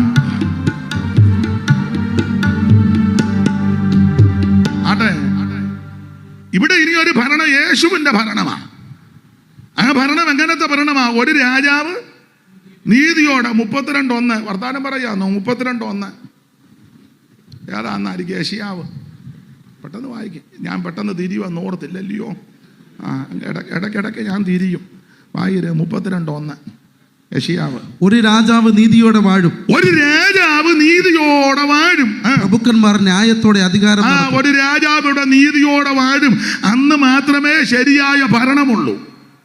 അതുവരെ ആര് ഭരിച്ചാലും ശരിയാകത്തില്ല. പിന്നെ നമ്മളെ ഏൽപ്പിച്ചത് നമ്മൾ അവർക്ക് വേണ്ടി പ്രാർത്ഥിക്കുക, കുറെയെങ്കിലും ശരിയായി പോകാൻ. ശരിയായ ഭരണം ഒരു രാജാവ് ഇനിയും വരും. ഉന്നതമായ ഗിരിക്കുമേൽ നിന്ന് വന്നിട്ടും കല്ലുപാതാന്തികെ ചെന്നു ചൂർണീകരിക്കും രാജ്യങ്ങളെന്ന്. വന്ന കല്ല് വന്മലയ്ക്ക് തുല്യമാണ്. 2 കണക്കാ. ദിവസം മറ്റേ കണക്ക് തന്നെ ഇരുന്ന കാര്യം നടക്കുകയല്ല. ഉന്നതമായ ഗിരിക്കുമേൽ നിന്ന് വന്നിട്ടും കല്ലുപാതാന്തികെ ചെന്നു ചൂർണീകരിക്കും രാജ്യങ്ങളെന്ന്. വന്ന കല്ല് വന്മലയ്ക്ക് തുല്യമായി നിറഞ്ഞുവാൻ 5 രാജിതം ഉണ്ടാമേ. പരമഞ്ചാം രാജിതം ഉണ്ടാമേ. അപ്പൊ ഇവിടെ ഒരു ഭരണം നടത്തും. അത് യേശുവിന്റെ ഭരണമാണ്. അതാ ഒരു രാജാവ് നീതിയോടെ വാഴും. ഭരണം എങ്ങനാ? വായിച്ചേ 11:5 യെശയ്യാവ്. പെട്ടെന്ന് വായിച്ചോ, നേരമില്ല. യെശയ്യാവ് 11:5. നീതി അവന്റെ നടുക്കെട്ടും. നീതി അവന്റെ നടുക്കെട്ടും വിശ്വസ്തത അവന്റെ അരക്കച്ചയുമായി എന്ന് പറഞ്ഞാൽ ഇവിടെ ആര് ഭരിച്ചാലും നീതി ന്യായവും ഇല്ല, കിട്ടത്തുമില്ല. ഏത് പാർട്ടിയിൽ നിന്ന് ജയിക്കുന്ന വ്യക്തിയാന്നേലും ഏത് മന്ത്രിയാന്നേലും തന്ത്രിയാന്നേലും രണ്ടും നല്ലതാ.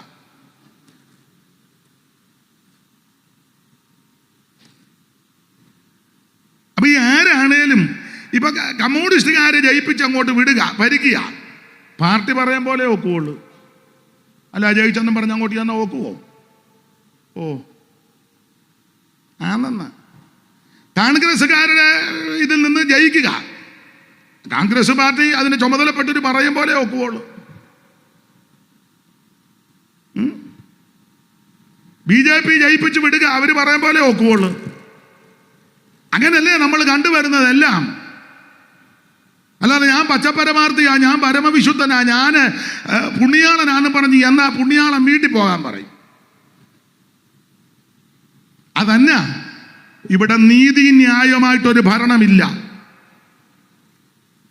നിങ്ങൾ നിഷ്പക്ഷമായിട്ട് പറ, ഒരു പാർട്ടിയുടെ ആളായിട്ട് പറയണ്ട. ഇഷ്ടപ്പെട്ട പാർട്ടിക്ക് നിങ്ങൾ വോട്ട് ചെയ്തു.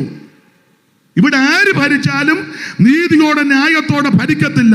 എന്നാൽ സത്യവേദ പുസ്തകം പഠിപ്പിക്കുന്നത് നീതിയോടെ ഭരിക്കാൻ ഒരുവൻ വരും. വേട്ടമല പണ്ട് പാടിയ ഒരു പാട്ടുണ്ട്, വേട്ടമല പീലിപ്പോച്ചൻ.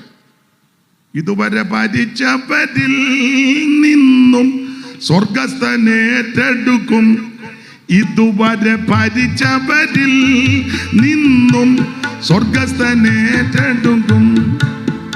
അന്ന് മുതലാളി തൊഴിലാളി പണ്ഡിതർ പാമരർ ദരിദ്രരു എങ്ങുമില്ല. ഏവരും സ്വൈര്യമായി വാഴുന്ന കാലം ഈ ശാലേമിൻ അനുഭവമാ. ഈ ലോകത്തെ പരിചിടുവാൻ ശാലേമിൻ രാജനി ഭൂമിൽ വരും. ഇസങ്ങളി പാരിലില്ല ഈശനി പാരിടം പരിചിടുമ്പോൾ നാസിസം ഫാസിസം എത്തിസം ബാന്തിസം കമ്മ്യൂണിസവുമില്ല അന്ന്. ഇപ്പൊ ഇതെല്ലാം ഉണ്ട്. ഇച്ചിരൂടെ സ്പീഡിൽ വായിക്കും. പിന്നെ എനിക്കും താളം പോകുന്നു. ഞാൻ ഇച്ചിരി സ്പീഡിൽ പാടാം, എന്നാലേ അത് ഒക്കുള്ളൂ, കണക്ക് ഒക്കുള്ളൂ, ഇല്ലയോ?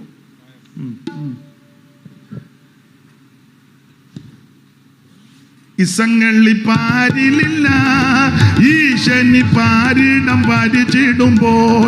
ഇസങ്ങളി പാരിലില്ല ഈശനി പാരിടം പരിചിടുമ്പോൾ അന്ന് നാസിസം ഫാസിസം എത്തിസം ബാന്തിസം കമ്മ്യൂണിസവുമില്ല. അന്ന് ലീഗലിസമോ മോഡേണിസമോ കോൺഗ്രസോ ഇല്ലവിടെ. ഇന്നലെ ഞാൻ പറഞ്ഞൊരു കാര്യം മറന്നുപോയോ? ഞാൻ പാടുമ്പോൾ ഇതിൻ്റെ ശബ്ദം താക്കണം, ഇവർക്ക് ഞാൻ കൊടുക്കുമ്പോൾ കൂട്ടിക്കോണം, ഇവർ വായിക്കുമ്പോൾ ഞാൻ മിണ്ടാതിരിക്കും. ആട്ടെ, അപ്പൊ ശ്രദ്ധിക്കുക, ഇവിടെ ആര് ഭരിച്ചാലും ശരിയാകത്തില്ല. ശരിയാക്കാന്നൊക്കെ പറഞ്ഞു, ശരിയാകുകയല്ല. ഇനി ആര് ഭരിച്ചാൽ ശരിയാകും? യേശു. എന്താ ഭരണത്തിന്റെ വിശേഷത? 11:5 ഒന്നുകൂടെ വായിച്ചു. നീതി അവന്റെ നടുക്കെട്ടും, നീതി അവന്റെ നടുക്കെട്ടും, വിശ്വസ്തത അവന്റെ അരക്കച്ചയും. വിശ്വസ്തത അരക്കച്ചയും. ഇത് രണ്ടും ഇപ്പൊ ഇല്ല. നീതിയില്ല, വിശ്വസ്തതയും ഇല്ല. അടുത്തത്, ചെന്നായി കുഞ്ഞാടിനോടുകൂടെ പാർക്കും. ആ ഭരണത്തിന്റെ സമയത്ത് ഈ ഭൂമിയിൽ എന്തൊക്കെ നടക്കുമെന്ന് ചെന്നായി കുഞ്ഞാടിനോടുകൂടെ പാർക്കും. ഇന്നെങ്ങാനും വന്നല്ലോ. വായിര്. പുള്ളിപ്പുലി കോലാട്ടുകുട്ടിയോടുകൂടെ കിടക്കും. പുള്ളിപ്പുലി കോലാട്ടുകുട്ടിയോടുകൂടെ കിടക്കും. പുള്ളിപ്പുലിയും കോലാട്ടിന്റെ കുട്ടിയും കൂടെ ഒന്നിച്ച് കിടക്കുവന്ന്. പശുക്കിടാവും ബാലസിംഹവും തടിച്ച മൃഗവും ഒരുമിച്ച് പാർക്കും. എങ്ങനെയുണ്ട്? അടുത്തത്, ഒരു ചെറിയ കുട്ടി അവയെ നടത്തും. ഒരു ചെറിയ കുഞ്ഞ് ഇതിനെയെല്ലാം നടത്തും. പിന്നെ പശു കരടിയോടുകൂടെ മേയും. അവയുടെ കുട്ടികൾ ഒരുമിച്ച് കിടക്കും. സിംഹം കാള എന്ന പോലെ വൈക്കോൽ തിന്നും. മുലകുടിക്കുന്ന ശിശു സർപ്പത്തിന്റെ പോത്തിങ്കൽ കളിക്കും. മുലകുടി കുടിക്കുന്ന ശിശു സർപ്പത്തിന്റെ പോത്തിങ്കൽ കളിക്കും. മുലകുടി മാറിയ പൈതൽ അണലിയുടെ പൊത്തിൽ കൈയിടും. എങ്ങനുണ്ട്? ഒറ്റ വാക്കി പറഞ്ഞാൽ അന്ന് അലോഹ്യമില്ല, യാതൊരു വഴക്കില്ല, കത്തിക്കുത്തില്ല, കൊങ്ങായിക്ക് പിടിക്കുകയില്ല, തെറിയില്ല, വെടിവെക്കുകയില്ല, പെരക്ക് തീയിടുകയില്ല, ബോംബെറിയത്തില്ല, യാതൊരു പ്രഷരമില്ല. ബാബാ സുരേഷ് വരണ്ട. അണലിയെ പാമ്പിനെ പിടിക്കാൻ എന്റെ ഭാഷ പറഞ്ഞ അന്ന് വിഷമൊന്നുമില്ല, വിഷമില്ല. അതെന്നാ കാരണം? വാക്യങ്ങൾ എടുപ്പിക്കുന്നില്ല, അറിയാമല്ലോ. ഇതിനെല്ലാം കാരണക്കാരനാകുന്നവനെ പിടിച്ച് ബന്ധിച്ചേക്കുക. ആയിരവാണ്ട സ്തോത്രം, സ്തോത്രം. ഇങ്ങനെ സമാധാനമായ ഒരു ഭരണം ഇനി നടക്കും. അന്നേ സമാധാനമുള്ളൂ. എന്നാൽ ഇതിൻ്റെ നടുവിൽ ആമൻ സ്വത്ത് ദൈവ കുഞ്ഞുങ്ങൾക്ക് സമാധാനമുണ്ട്. മുൻപോട്ട് പോകാം. സുവിശേഷത്തിന്റെ 3ാമത്തെ വിശേഷത, ഇത് മാനുഷികമല്ല, ഇത് ദൈവികമാണ് എന്ന് പറഞ്ഞ മനുഷ്യരാരും കണ്ടുപിടിച്ചതല്ല. ചില ആൾക്കാർ ധരിച്ചു വച്ചിരിക്കുന്നത് ഇത് അമേരിക്കയിൽ നിന്ന് കുക്ക് സാഹിബ് കൊണ്ടുവന്നതാണ്. ഇത് കുക്കിൻ്റെ അല്ല, കൊക്കിൻ്റെ അല്ല. പണ്ട് നോയൽ സാഹിബിൻ്റെ കൂടെ രക്ഷിക്കപ്പെട്ട് വന്നവര് കുക്കു സാഹിബ് വന്നപ്പോൾ കുറച്ച് പേര് നോയൽ സാഹിബിൻ്റെ അടുക്കൽ നിന്ന് കുക്കു സാഹിബിൻ്റെ കൂടെ അങ്ങ് പോയി. അവരെ അഭിഷേകമൊക്കെ പ്രാപിച്ച് അന്യഭാഷയൊക്കെ വിശ്വസിച്ച് അനുഭവിച്ച് അങ്ങ് പോയി. അപ്പോൾ നോയൽ സാഹിബ് പറഞ്ഞെന്നാ പറയുന്നത്, ഞാൻ കുറച്ച് മീനെയൊക്കെ പിടിച്ചു, അമേരിക്കയിൽ നിന്ന് ഒരു കൊക്ക് വന്ന് അതിനെ കൊത്തിക്കൊണ്ട് പോയെന്ന് പുള്ളി സരസമായിട്ട് പറഞ്ഞതാ. ഞാൻ പിടിച്ച മീനെയല്ല, അമേരിക്കയിൽ നിന്ന് ഒരു കൊക്ക് വന്ന് കൊത്തിക്കൊണ്ട് പോയെന്ന്. അപ്പൊ ഇത് കുക്കിൻ്റെതുമല്ല, നാഗലിൻ്റെ അല്ല, നോയലിൻ്റെ അല്ല സുവിശേഷം. നാഗൽ സാഹിബിൻ്റെയും നോയൽ സാഹിബിൻ്റെയും ഇത് ബെഞ്ചമിൻ ബെയ്ലിയുടേതൊന്നുമല്ല സുവിശേഷം. കുക്ക് സാഹിബിൻ്റെതല്ല, ജോർജ് ബെർഗിൻ്റെ അല്ല, മേരി ചാമ്പാൻ്റെ അല്ല, പണ്ഡിത രമാറായുടേതല്ല, ഇത് സൈമൺ സാറ് കണ്ടുപിടിച്ചതല്ല സുവിശേഷം. അല്ല, ഇത് കുഞ്ഞമ്മച്ചൻ കണ്ടുപിടിച്ചതല്ല, ഇത് ഉണ്ണുണ്ണി സാറിൻ്റെ അല്ല സുവിശേഷം, ചാരോ തോമാച്ചൻ കണ്ടുപിടിച്ചതല്ല സുവിശേഷം, കല്ലുമല കുഞ്ഞുമാനുച്ചാൻ്റെ അല്ല സുവിശേഷം, ഇത് ഒരു സഭയുടെ നേതാക്കന്മാരുടെ ഒന്നുമല്ല സുവിശേഷം. സുവിശേഷം മാനുഷികമല്ല, ഇത് ദൈവം സ്ഥാപിച്ചതാ. അതുകൊണ്ടാണ് ഇതിനെ തകർത്ത് കളയുവാൻ അനേകർ രംഗത്ത് വന്നിട്ട് ഇന്നും ശക്തിയോടെ മുന്നേറുന്നത്. ഇത് ദൈവത്താൽ സ്ഥാപിച്ചതാ. അതുകൊണ്ട് തന്നെ സഹപടന്മാരെ, ദൈവ കുഞ്ഞുങ്ങളെ, ഒരു കാര്യം ഇന്ന് രാത്രി സന്തോഷത്തോടും ധൈര്യത്തോടും പ്രസ്താവിക്കട്ടെ, സുവിശേഷം മാനുഷികമല്ല. ആരംഭകാലത്ത് ഇറങ്ങിയവരെ എന്തും വേണ്ട ഉപദ്രവിച്ചു ഈ സത്യസുവിശേഷത്തിന് വേണ്ടി, ഇല്ലേ? തകർന്നോ? ഇല്ല. ഞങ്ങൾക്കൊരു കുഞ്ഞോച്ചമ്മയുണ്ടായിരുന്നു, കമലുമാലയെല്ലാം ഊരി സ്നാനപ്പെട്ടപ്പം നാടൻ ഭാഷ പറഞ്ഞ കെട്ടുതാലി പൊട്ടിച്ചെന്ന് സ്നാനപ്പെട്ടേച്ച് വന്നപ്പോൾ അച്ചായനെ സമുദായത്തിലെ വലിയ പ്രഗത്ഭന വന്നപ്പോഴേ നോക്കിയപ്പം പരുവക്കേട. കൊച്ചമ്മ എന്നോട് പറഞ്ഞത്, കുഞ്ഞോച്ചമ്മ പറഞ്ഞത്, മുടിക്കുത്തിന് പിടിച്ച് കുനിച്ച് നിർത്തിയാച്ചാ ഇടിക്കുന്നത്. പുള്ളി 80 കിലോ ഉണ്ട്, 80 കിലോയുടെ ഇടി. ഓരോ ഇടി ഇടിക്കുമ്പോഴും പുള്ളി ചോദിക്കും, മിന്നു ഇടടി എന്ന് പറയും. കൊച്ചമ്മ അന്നേരം ഇടി കൊള്ളുമ്പം പറയും, ജീവൻ പോയാൽ ഞാൻ ഇടുകയില്ലെന്ന്. അവസാനം ഇടിച്ചിടിച്ച് അവറാച്ചൻ ഉഴപ്പി. കൊച്ചമ്മേനോട് പറഞ്ഞു, ഓരോ ഇടിക്കും ഞാൻ ഗ്ലോറി പറയുമെന്ന്. കൊച്ചമ്മയുടെ ഗ്ലോറിയൊക്കെ ഗ്ലോറിയാ കേട്ടോ, അല്ല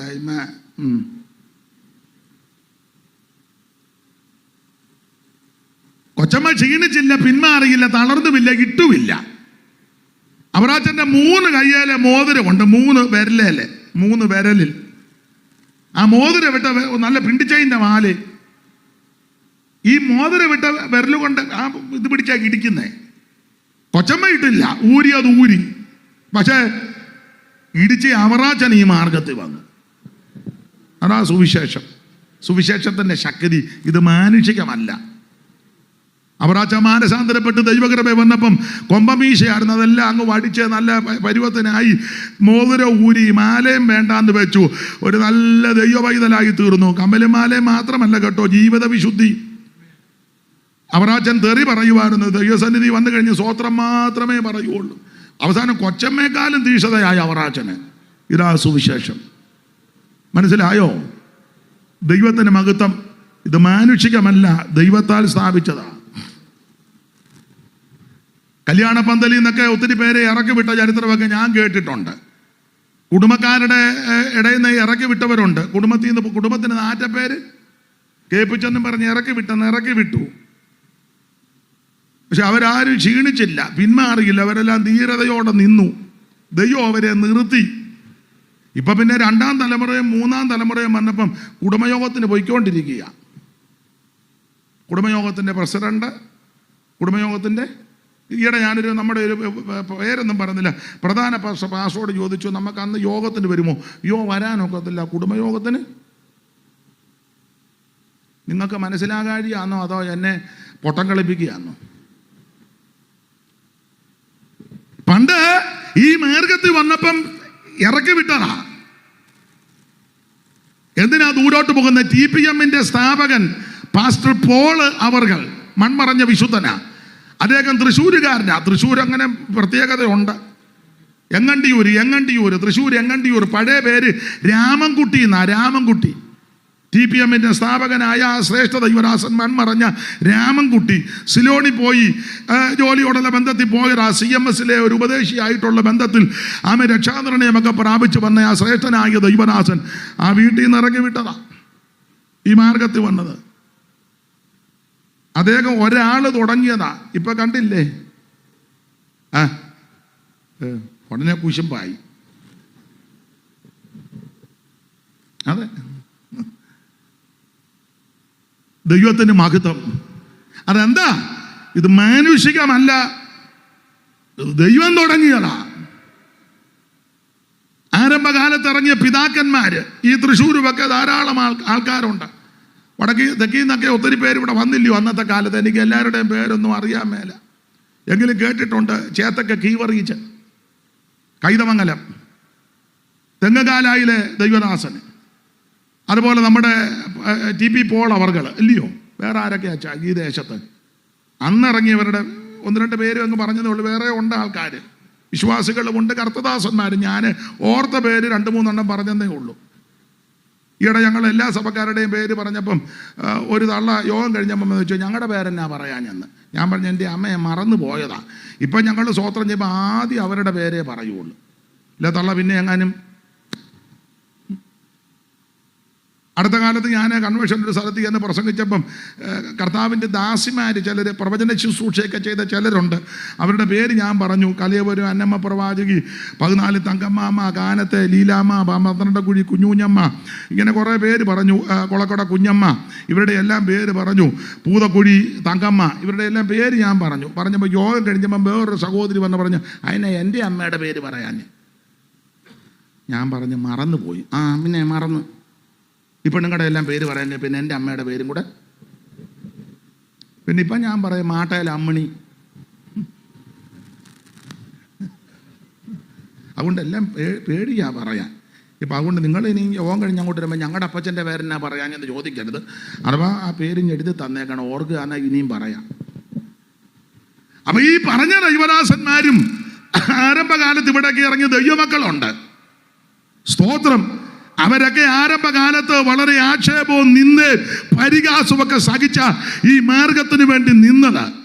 ഇത് തകർന്നു പോകുമെന്നും നശിച്ചു പോകുമെന്നും ഇതിവിടെ വേര് പിടിക്കത്തില്ലെന്നും ചിലരൊക്കെ പറയത്തില്ലേ, വേണ്ട ഈ ചേമ്പ് ഈ കലത്തിൽ വേഗത്തില്ല, വേണ്ട അങ്ങനൊക്കെ പലരും പൊരുതിയതാ. പക്ഷേ അതെല്ലാം കെട്ടടങ്ങി. കാരണമെന്നാ? സുവിശേഷം മാനുഷികമല്ല. ദൈവത്തിന് മഹത്വം. ഇത് നടത്തുന്നവൻ, നിയന്ത്രിക്കുന്നവൻ, ഇത് കൈകാര്യം ചെയ്യുന്നവൻ സ്വർഗത്തിലെ ദൈവമാ. അഖിലാണ്ടങ്ങളുടെ ഉടയവനായ സർവജ്ഞനായ ദൈവമായി ഇതിനെ നിയന്ത്രിക്കുന്നത്. അതുകൊണ്ട് ഇത് മാനുഷികമല്ല. സുവിശേഷത്തിന്റെ വിശേഷതയാ പറഞ്ഞു വരുന്നത്. 1, ഇത് രക്ഷിക്കുന്ന മാർഗം. 2, ഇത് സമാധാനം തരുന്ന മാർഗം. 3, ഇത് മാനുഷികമല്ല. 4, എന്താ സുവിശേഷത്തിന്റെ 4ാമത്തെ വിശേഷത? ദൈവത്തിന് മഹത്വം. വായിച്ച് ഫിലിപ്പിയ ലേഖനം 1-ാം അധ്യായത്തിന്റെ 27-ാം വാക്യം വായിക്കുക. സുവിശേഷത്തിന്റെ 4ാമത്തെ വിശേഷത.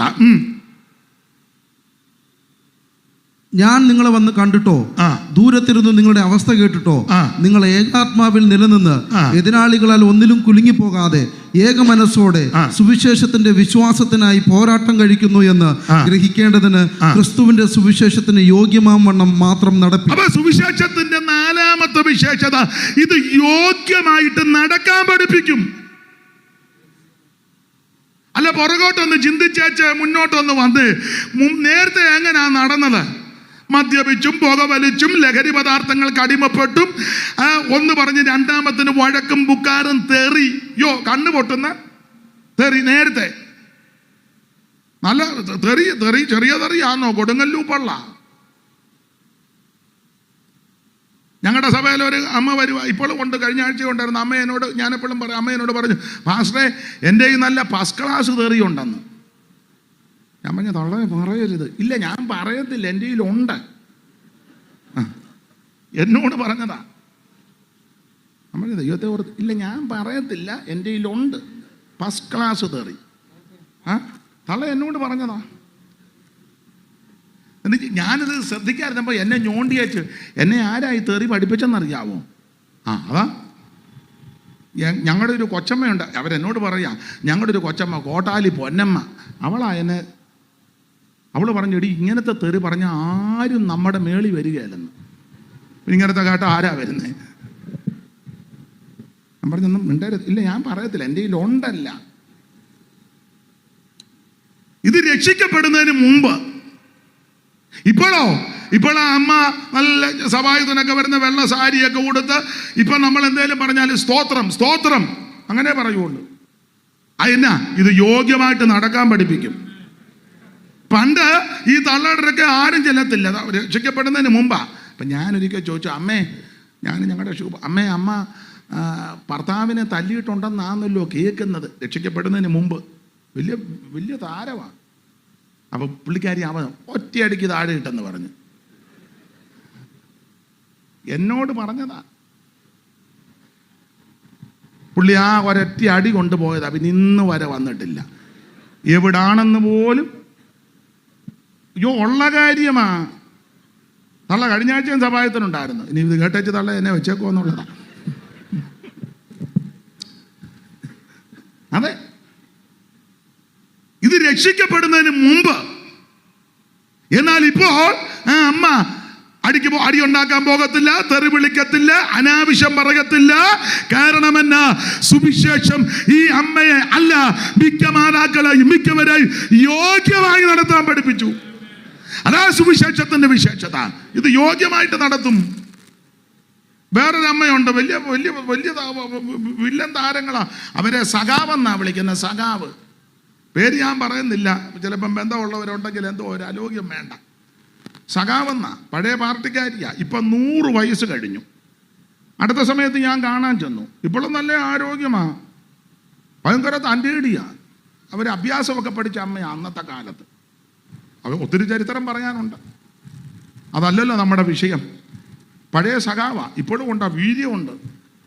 രക്ഷിക്കപ്പെടുന്നതിന് മുമ്പ് ഈ തള്ളയുടെ മുന്നിൽ ഒരു കുഞ്ഞുങ്ങൾ ചെല്ലുകയല്ല. ഒരു വലിയ ഉന്നതനായ മനുഷ്യനുണ്ടായിരുന്നു. പുള്ളിക്ക് വലിയ സംഘടനയും ആൾക്കാരും ഒക്കെ അഭ്യാസികളുമൊക്കെ ഉണ്ട്.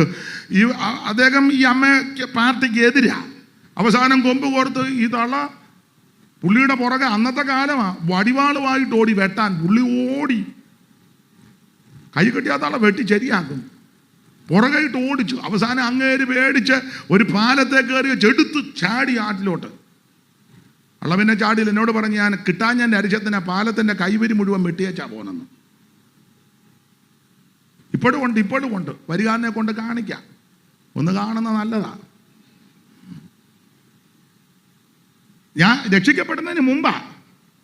ഞാൻ ഒരിക്കൽ ചോദിച്ചു, അമ്മ മരുമക്കളെ തല്ലിയിട്ടുണ്ടെന്നാകുന്നത് 4 അടിച്ചിട്ടുണ്ടെന്ന്. അപ്പം ഞാൻ ചോദിച്ചു, മൂത്തയാൾ ചെന്ന് നെടുപ്പുവാ, മരുമകൻ തല്ലിയിട്ടുണ്ട്, അവനെ ഞാൻ കാല് മടക്കി അടിച്ച് തോട്ടിലിട്ടെന്ന്. ഇതൊക്കെ രക്ഷിക്കപ്പെടുന്നതിന് മുമ്പ്, സുവിശേഷം കേൾക്കുന്നതിന് മുമ്പ്. വേറെ ഒത്തിരി ചരിത്രം പറയാനുണ്ട് ഈ അമ്മയെ പറ്റിയൊക്കെ. അഭ്യാസമൊക്കെ പഠിച്ച അമ്മ അന്നത്തെ കാലത്ത്. ഇപ്പോൾ വരുന്ന ചുവടയിലേ നിൽക്കുള്ളൂ. ചുവടെ നിൽക്കിയാൽ ഇങ്ങനെ ആടിയേ നിൽക്കുള്ളൂ. നല്ല കണ്ണും കാതുമൊക്കെ ശ്രദ്ധയാണ്. പക്ഷേ ഈ അമ്മ രക്ഷിക്കപ്പെട്ടു, സുവിശേഷം കേട്ടു, യേശുവിനെ അറിഞ്ഞു. ഇപ്പോൾ അനാവശ്യം പറയത്തില്ല, അടിപിടിക്ക് പോകത്തില്ല. മരുമക്കളെയൊക്കെ ഇപ്പം വലിയ ബഹുമാനമാണ്. ഈയിടെയും പറഞ്ഞ് എല്ലാവരോടും അങ്ങ് ക്ഷമ ചോദിക്കുകയാണ്. എല്ലാവരും. മോളെ ഞാൻ ഈ അടുത്ത കാലത്ത് കണ്ട്, എങ്ങനുണ്ട് അമ്മച്ചിക്ക്? അയ്യോ, എല്ലാവരോടും ക്ഷമ ചോദിക്കുക, പിള്ളേരോടല്ല. മോളെ എന്തേലും പറഞ്ഞിട്ടുണ്ടേ ക്ഷമിക്കണേ, മോനെ എന്തേലും ഉണ്ടേ ക്ഷമിക്കണേ, അമ്മച്ചോട് ക്ഷമിക്കണേ. കണ്ടോ, സുവിശേഷം യോഗ്യമായിട്ട് നടക്കാൻ പഠിപ്പിക്കും. ദൈവത്തിന് മഹത്വം. യോഗ്യമായിട്ട് വസ്ത്രം ധരിക്കാൻ പഠിപ്പിക്കും, യോഗ്യമായി സംസാരിക്കാൻ പഠിക്കും, യോഗ്യമായിട്ട് ഇടപെടാൻ പഠിപ്പിക്കും. അത് സുവിശേഷത്തെ കൊണ്ട് മാത്രമേ സാധിക്കൂ. എല്ലാത്തിനും വ്യത്യാസമല്ലേ? എന്താ സുവിശേഷത്തിന്റെ 4ാമത്തെ വിശേഷത?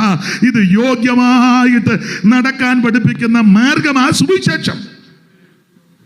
കണ്ടില്ലേ വന്നിരിക്കുന്നു? എന്ത് യോഗ്യമായിട്ടാണ് വന്നിരിക്കുന്നത്? നേരത്തെ ഇങ്ങനാന്നോ? അല്ല.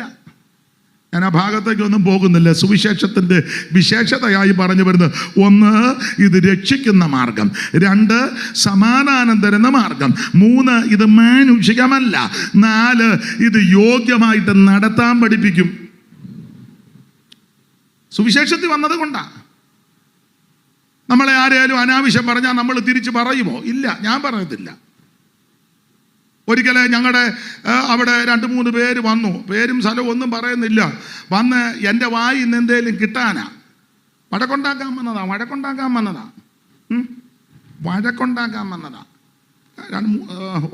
2, 3, 4 പേര്. സഭായം കഴിഞ്ഞപ്പോൾ ഞാൻ ഇങ്ങനെ സ്റ്റേജിൽ ഇരിക്കുക. ഇവർ 4 പേരും വന്ന് താഴെ ഇരുന്നു. ഞാൻ പറഞ്ഞു, വന്നിരിക്കേ, ചില കാര്യങ്ങൾ ചോദിക്കാനുണ്ട്. ആയിക്കോ, ചോദിച്ചോ.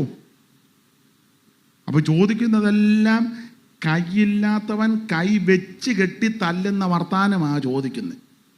അതെ, ഞാൻ എന്നെ അടുത്തെന്നറിയാം. എഴുന്നേറ്റെ, ഞാൻ പിന്നെ കസാര തരാം. തൽക്കാലം അങ്ങോട്ടിരുന്നു. അത് കഴിഞ്ഞ് ഇവിടെ വന്നിരിക്കണേ. ഞാൻ സാധനം കളഞ്ഞെന്ന് പറയരുത്. ഇവർ 4 പേരും വന്നിരുന്നു. അപ്പം ചോദ്യം അങ്ങോട്ട് തുടങ്ങിയപ്പോൾ പരുവക്കേടുള്ള ചോദ്യമാണ് വരുന്നത്. കാരണം എൻ്റെ വായിൽ നിന്ന് എന്തേലും മരണം, അത് പ്രശ്നമുണ്ടാക്കാനാ. ഞാൻ ഇങ്ങനെ ഇരുന്നു. ദൈവം സാക്ഷി.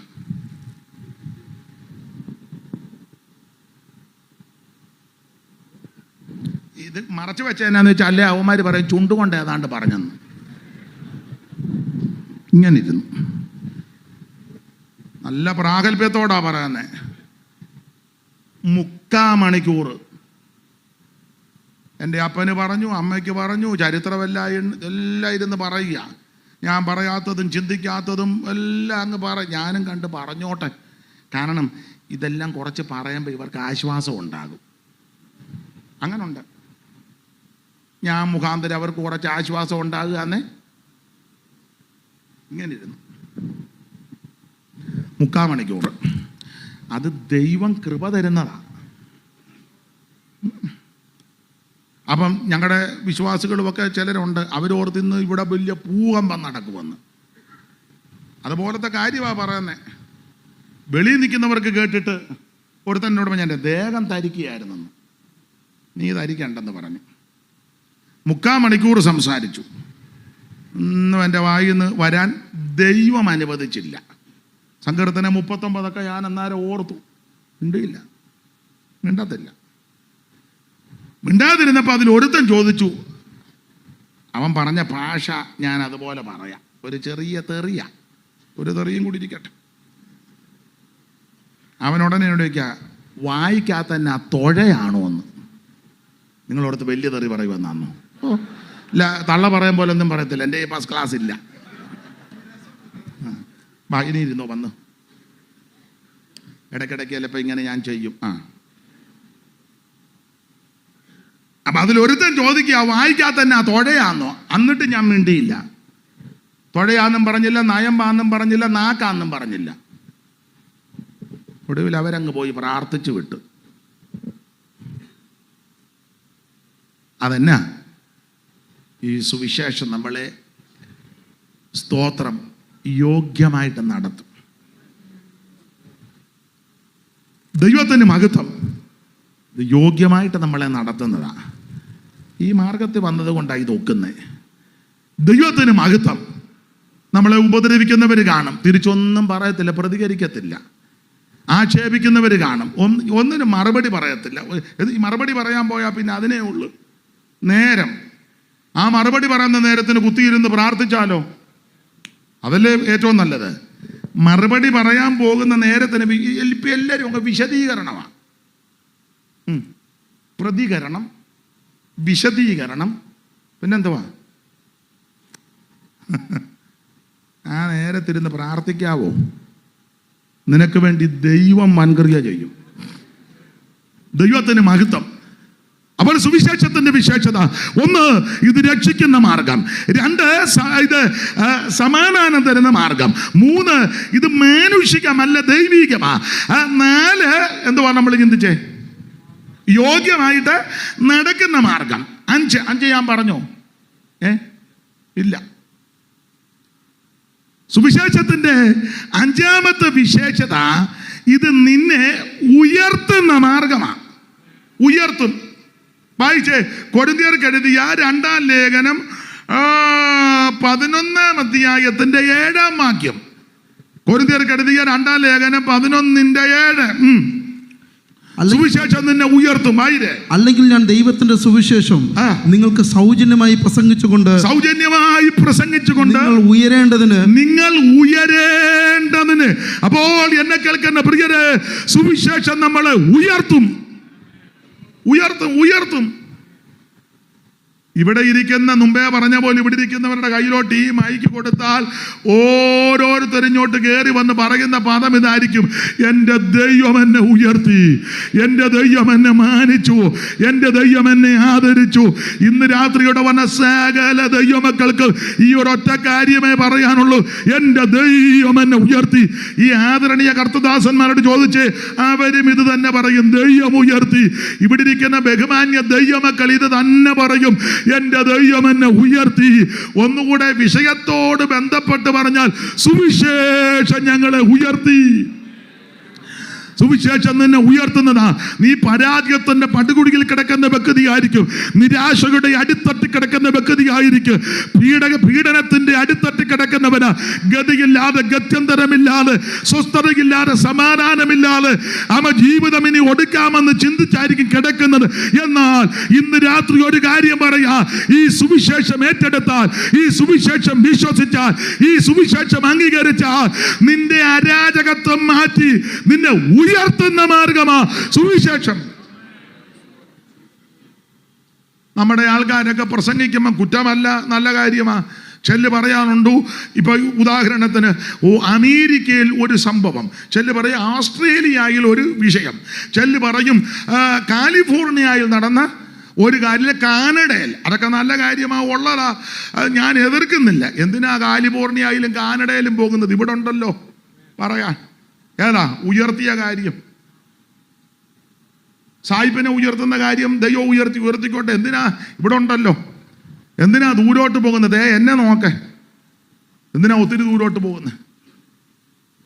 എൻ്റെ ദൈവം എന്നെ ഇത്രത്തോളം നടത്തി, ഈ സുവിശേഷം എടുത്തത് കൊണ്ടാണ്. അതിൻ്റെ കാര്യവും കൂടെ പറയാം. യാതൊരു യോഗ്യതയും മാനുഷികമായിട്ടില്ല. ഒത്തിരി അപാകതയുണ്ട് എനിക്ക്, ഒത്തിരി. എല്ലാം ഒന്നും പറയുന്നില്ല. ഒന്ന്, വിദ്യാഭ്യാസമില്ല. അത് കേൾക്കുമ്പോൾ അറിയാമല്ലോ. നാളൊരാൾ പറഞ്ഞ അവൻ വിവരദോഷിയാണ്. കറക്റ്റ് കാര്യമാണ്. ഒരാളോട് അവൻ വിവരദോഷിയാണ്. പുള്ളി പറഞ്ഞ് വിവരമില്ല. അപ്പം വിദ്യാഭ്യാസമില്ല. രണ്ട്, കുടുംബശ്രേഷ്ഠതയില്ല. ഒരാളെന്നോട് ചോദിച്ചു വിവരങ്ങളൊക്കെ. ഞാൻ പറഞ്ഞു ഇന്നവിടെ കുടുംബശ്രേഷ്ഠതയില്ല. അപ്പോൾ പുള്ളി പറഞ്ഞു ഞങ്ങൾ പകലോ മറ്റവാണ്. ആയിക്കോട്ടെ, നമ്മൾ മറ്റത്തുമല്ല മലയിലുമല്ല, പരുവക്കേടാ. കുടുംബശ്രേഷ്ഠതയില്ല, വിദ്യാഭ്യാസമില്ല, കളറും അത്ര നല്ലതല്ല ലോകപരമായിട്ട്. കുറിയാക്കോസ് പാസ്റ്റോ അച്ചായനും ഒക്കെ നല്ല ചുമപ്പാണ്, അത്ര നല്ല, അവരുടെ അത്രോ ഇല്ല, അത്രോ നല്ല ഇല്ല. നമ്മളൊക്കെ സമശിക്ഷാവിധില്ല. അവിടെ ഇരിക്കും, ഞാൻ പിന്നെ പറയാം. പുള്ളിക്കും അങ്ങ് സങ്കടമാണ്. സമശിക്ഷാവിധിയിൽ എന്നിട്ടും പഠിക്കുന്നില്ലെന്നാ പുസ്തകത്തിൽ വാക്കി, പുസ്തകത്തിൽ എന്നിട്ടും. അപ്പം വിദ്യാഭ്യാസം ഒന്നുമില്ല, കുടുംബശ്രേഷ്ഠതയില്ല, കളറും അത്ര നല്ലതല്ല, ശബ്ദവും നല്ലതല്ല. ഇവരാണ്ട് പാടുമ്പോൾ നല്ല ശബ്ദത്തിലാണ് പാടുന്നത്. എൻ്റെ ശബ്ദമോ? അടുത്ത കാലത്ത് ഒരു തള്ള വിളിച്ച് പറഞ്ഞു, നിങ്ങൾ രണ്ടും കൂടെ കടന്ന് ഈ കാറുന്നത് എന്തിനാന്ന്? പാടുന്നെന്ന് പോലും പറഞ്ഞില്ല. രണ്ടും കൂടെ കടന്ന് കാറുന്ന. ശിവപാസ്റ്ററുണ്ട് എൻ്റെ കൂടെ. രണ്ടും കൂടെ കടന്ന് എന്തിനായി കാറുന്നെന്ന്? അത് ശരിയാ, ശബ്ദം നല്ലതല്ല. എൻ്റെ പിതാവിന് കള്ളുഷാപ്പിലെ ജോലിയാണ്. കള്ളുഷാപ്പിൽ ഒരു സാധുവായ മനുഷ്യനാണ്. യൂണിയൻ തൊഴിലാളിയാ, ചെത്തു തൊഴിലാളി, യൂണിയനിൽ പെട്ടയാളാണ്. കള്ളുഷാപ്പിൽ വളരെ കഷ്ടപ്പെട്ടാണ് ഞങ്ങളെ വളർത്തിയത്. അതെ, എൻ്റെ അപ്പന് പാത്രം കഴുകും. യൂണിയൻ തൊഴിലാളിയാണെങ്കിലും അതാ ജോലി.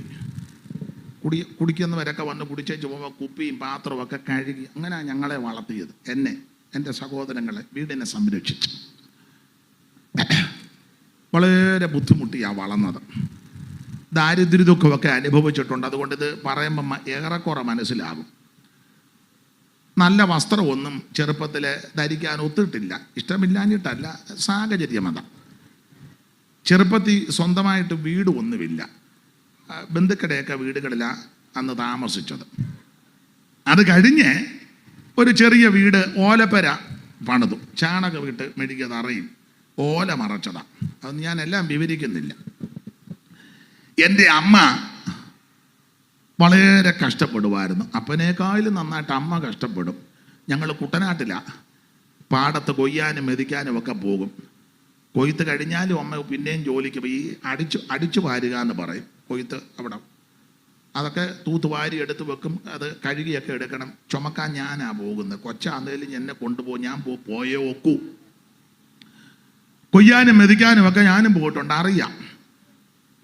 ഞങ്ങൾക്ക് കിണർ ഒന്നുമില്ല, കറണ്ട് ഒന്നുമില്ല, ഫോൺ ഒന്നുമില്ല, നല്ല വീട് ഒന്നുമല്ല. അന്നൊക്കെ ആറ്റിൽ നിന്ന് വെള്ളം കോരിക്കൊണ്ട് വരണം, ഒത്തിരി ദൂരം നടക്കണം. എല്ലാം ഞാൻ വിവരിക്കുന്നില്ല. വീട്ടിലാന്നേലും ഒത്തിരി ബുദ്ധിമുട്ടുകൾ പലതുണ്ട്. ആട്ടെ, ആ ഒരു പശ്ചാത്തലത്തിൽ നിന്നാണ് ഞാൻ രക്ഷിക്കപ്പെട്ട് ഈ സുവിശേഷം കെട്ടി ഈ മാർഗത്തിൽ വരുന്നത്. എൻ്റെ അപ്പനും അമ്മയും നന്നായിട്ട് കഷ്ടപ്പെട്ടു. നിങ്ങളുടെ അപ്പനും അമ്മയൊക്കെ അങ്ങനെ. ഞാനിപ്പം എൻ്റെ ഈ മൈക്കിരിക്കുന്നതുകൊണ്ടല്ലയോ ഇത് പറയാൻ. ഈ മൈക്ക് നിങ്ങളുടെ തന്നാൽ നിങ്ങളും പറയും. ഇപ്പം തന്നെ അവിടെ നിന്ന് പറയും, തൻ്റെ അപ്പനും അമ്മയും മാത്രമല്ല ഞങ്ങളുടെ അപ്പനും അമ്മയും കഷ്ടപ്പെട്ട. നിങ്ങൾ പറഞ്ഞില്ലെങ്കിലും നിങ്ങളുടെ ഹൃദയത്തിൽ പറഞ്ഞിട്ടുണ്ട്. എല്ലാവരുടെയും അങ്ങനെ. ഞാൻ എൻ്റെ സാക്ഷ്യം പറയുക. വളരെ ബുദ്ധിമുട്ടിൽ കൂടാ ജനിച്ചതും വളർന്നതുമല്ല. ഒരിക്കൽ ഞാൻ അമേരിക്ക ചെന്നപ്പോൾ ഇത് പറഞ്ഞപ്പോൾ ഒരു വീട്ടിൽ താമസിക്കുക. അവനാ എന്നെ കൊണ്ടുപോയത് അവൻ്റെ വണ്ടിയിൽ. ഞാൻ സഭയിൽ ഇത് പറഞ്ഞപ്പോൾ തിരിച്ചു വന്നപ്പോൾ അവൻ പറഞ്ഞു, ഇതൊന്നും പറയരുതെന്ന്, നാണക്കേടാ. ഞാൻ പറഞ്ഞു, പിന്നെ എൻ്റെ തന്തയുടെ കാര്യം നീ പറയുമോ? ഞാനല്ലേ പറയണ്ടേ? അതോ അമേരിക്ക ചെല്ലുമ്പോൾ തന്ത മാറുമോ? നിങ്ങളിത് അംഗീകരിക്കാൻ ഞാൻ എൻ്റെ തന്തയ്ക്ക് വരാ ഇപ്പം പറഞ്ഞ്. സുവിശേഷം വിശ്വസിക്കാൻ വേണ്ടി ഞാൻ എൻ്റെ ഇങ്ങനെ ആര് പറയും? അപ്പം അങ്ങനെയൊക്കെ വളരെ ബുദ്ധിമുട്ടിൽ കൂടി ആ വളർന്നെന്ന്. അപ്പോൾ ഒരു സംഭവം പറയാനാ. നല്ല വസ്ത്രം ധരിച്ചത് ഈ സുവിശേഷം കേട്ടതിൽ ശേഷമാണ്. നന്നായിട്ട് ഭക്ഷണമൊക്കെ കഴിച്ചതും ഈ സുവിശേഷത്തിൽ. അതിപ്പോൾ കാണുമ്പോൾ അറിയാമല്ലോ.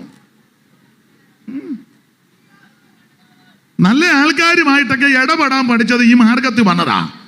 സുവിശേഷത്തിന്റെ വിശേഷത എന്നാണെന്നറിയാമോ? നിന്നെ ഉയർത്തും. ഞാൻ പണ്ട് പറഞ്ഞ സാക്ഷ്യം മിക്കടത്തും പറഞ്ഞത് ഒന്നുകൂടെ പറയുക. പണ്ട് കൊതിച്ചിട്ടുണ്ട് ഒരു വിമാനം കാണാൻ കൊതിച്ചിട്ടുണ്ടെന്ന്.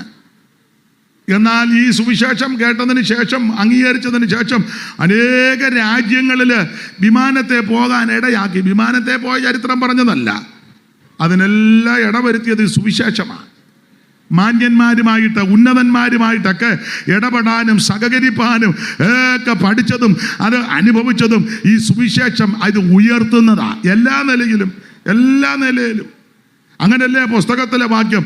അവൻ ദരിദ്രനെ കുപ്പയിൽ നിന്ന് ഉയർത്തി പ്രഭുക്കന്മാരോടുകൂടെ, തൻ്റെ ജനത്തിൻ്റെ പ്രഭുക്കന്മാരോടുകൂടെ ഇരുത്തും. അതാ സുവിശേഷം ഇല്ലേ? ആ കാവാലത്ത് കിടന്ന് ഞങ്ങൾ പണ്ട് ഒരു പെണ്ണ് കാണാനായിട്ട് ഒരു വീട്ടിൽ പോയി. എനിക്കല്ല, എൻ്റെ ഒരു സഹോദരൻ്റെ സ്നേഹിതന്. അപ്പോൾ പെണ്ണ് കാണാൻ പോയപ്പം ആ വീട്ടിലെ അമ്മയുണ്ട്. അവിടുത്തെ പെണ്ണിനെ ഇവന് കാണാൻ പോയതാ, എന്നെയും കൂടെ കൊണ്ടുപോയി. അപ്പോൾ ഞങ്ങൾ പരിചയപ്പെട്ട് വർത്തമാനമെല്ലാം പറഞ്ഞപ്പോൾ ഈ അമ്മ ചോദിച്ചു, എവിടെ ആ വീട്? അപ്പം ഞാൻ പറഞ്ഞു, കാവാലമോ? ഞാൻ പറഞ്ഞു, അതെ കാവാലം, ആലപ്പുഴ ജില്ല കുട്ടനാട്. ഓ, വെള്ളക്കുഴി അല്ലയോ? അവർ മറുപടി പറഞ്ഞ വെള്ളക്കുഴി അല്ലയോ? ആട്ടെ. അപ്പം അങ്ങനെയാണെങ്കിൽ ഈ അമ്മയുടെ ഭാഷയിൽ വെള്ളക്കുഴിക്കകത്തിൽ നിന്നാണ് എന്നെ ഉയർത്തിയത്. അതേന്ന്. സ്തോത്രം. യാതൊരു യോഗ്യതയില്ലായിരുന്നു മാനുഷികമായി. നിങ്ങളൊക്കെ കുറച്ചുകൂടെയൊക്കെ എന്നേക്കാളൊക്കെ ഒത്തിരി മെച്ചപ്പെട്ടവരാ എല്ലാ നിലയിലും. പക്ഷേ ആ നിങ്ങളുടെ കൂടെ എന്നെ ഇരുത്തിയത് ഈ സുവിശേഷമാണ് ആണെന്ന്. ഈ ദരിദ്രനെ കുപ്പയിൽ നിന്ന് ഉയർത്തി പ്രഭുക്കന്മാരോടുകൂടെ, തൻ്റെ ജനത്തിൻ്റെ പ്രഭുക്കന്മാരോടുകൂടെ ഇരുത്തുമെന്ന്. ദൈവത്തിൻ്റെ മഹാകൃപ. ഞാനൊരു കാര്യം സന്തോഷത്തോടും വളരെ വിനയത്തോടും ദൈവകൃപയിൽ ശരണപ്പെട്ട് പറയാം. മറ്റു രീതിയിൽ ചിന്തിക്കരുത്. അയ്യോ, ദൈവത്തിന് മകത്ത്. ഇപ്പോൾ ഈ ഡ്രസ്സുമൊക്കെ കേട്ടോ, പുസ്തകമൊക്കെ ഉണ്ട്. ഇപ്പം ചിലയിടത്തൂടൊക്കെ നടന്നാൽ ഇങ്ങോട്ട് വന്ന ആൾക്കാർ ചോദിക്കും, ഇന്നയാളല്ലയോ? അതെ. മെനഞ്ഞാന്ന് ഞങ്ങൾ ഒരു യോഗം കഴിഞ്ഞ് ഇങ്ങോട്ട് വന്നപ്പോൾ, പേര് ഒന്നും പറയുന്നില്ല, അത് മോശമല്ലയോ? ദൈവത്തിന് മഹത്വം. അത് അങ്ങനെ അല്ലല്ലോ. അപ്പം ഇങ്ങോട്ട് വന്നപ്പോൾ നമ്മുടെ ഈ സംസ്ഥാനത്തിലെ ഒരു ബഹുമാനപ്പെട്ട മന്ത്രി, പുള്ളി അവിടെ നിൽക്കുക. അപ്പം ഞാനും അങ്ങോട്ട് ഇറങ്ങി. അപ്പം എന്നെ കണ്ടു കൈ തന്ന് ഞാനും കൈ കൊടുത്തു. അപ്പം എന്നോട് പറയാ, എന്നും കേൾക്കുമെന്ന്. അവരാരാ? വിദ്യാഭ്യാസം കൊണ്ടും സ്ഥാനം കൊണ്ടും ലോകപരമായിട്ട് ഉന്നതരല്ലയോ? അപ്പോൾ പറഞ്ഞു വലിയ ഇഷ്ടമാണ് എന്നെ എന്ന് പറഞ്ഞ പ്രസംഗമേ. കണ്ടോ, എന്നേക്കാൾ വിദ്യാഭ്യാസമുള്ളവർ, കുടുംബശ്രേഷ്ഠതയുള്ളവർ, മഹിമയുള്ളവർ, ഉന്നതന്മാർ ഒക്കെ ഇല്ലാഞ്ഞിട്ടാണോ? പക്ഷെ ഈ പോഷനാകുന്ന എന്നെ ഈ വിധത്തിൽ മാനുഷികമായിട്ടും ആത്മീകമായിട്ടുമൊക്കെ ഉയർത്താനുള്ളതിൻ്റെ കാര്യം എന്നാണെന്നറിയാമോ? ഈ സുവിശേഷമാണ്. സുവിശേഷം തന്നെ ഉയർത്തും. എല്ലാം വിവരിക്കുന്നില്ല. ഒരിക്കൽ ഒരു രാജ്യത്ത് പോയി ഇങ്ങോട്ട് വരിക, കാനഡയിൽ പോയ ചരിത്രം പറയുകയല്ല. കാനഡയിൽ നിന്ന് വന്നപ്പോൾ എനിക്ക് ഭാഷ വശമില്ലാത്തത് കൊണ്ട് മിക്കപ്പോഴും വീൽ ചെയറിലാണ് പോകുന്നത്. അതാകുമ്പം വലിയ ശല്യം ഇല്ല. അത് അങ്ങനെ ഭാഷ വശമില്ല. അവർ തുരുതുരാന്ന് ചോദിച്ചാൽ ഞാൻ എന്നാ പറയാനാ?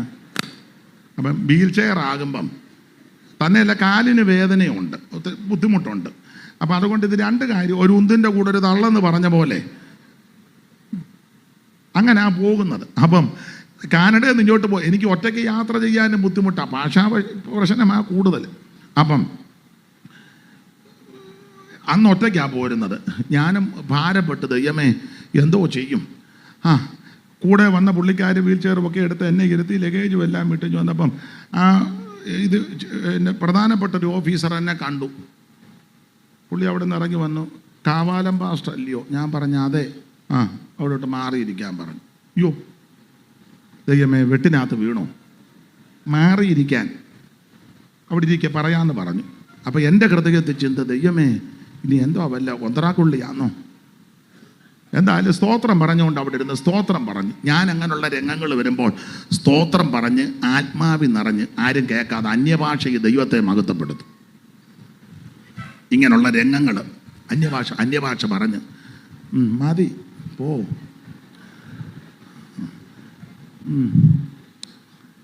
അപ്പം അന്യഭാഷ പറഞ്ഞ് ദൈവത്തെ മഹത്വപ്പെടുത്തും. അപ്പോൾ അവിടെ ഇരിക്കാൻ പറഞ്ഞിരുന്നു.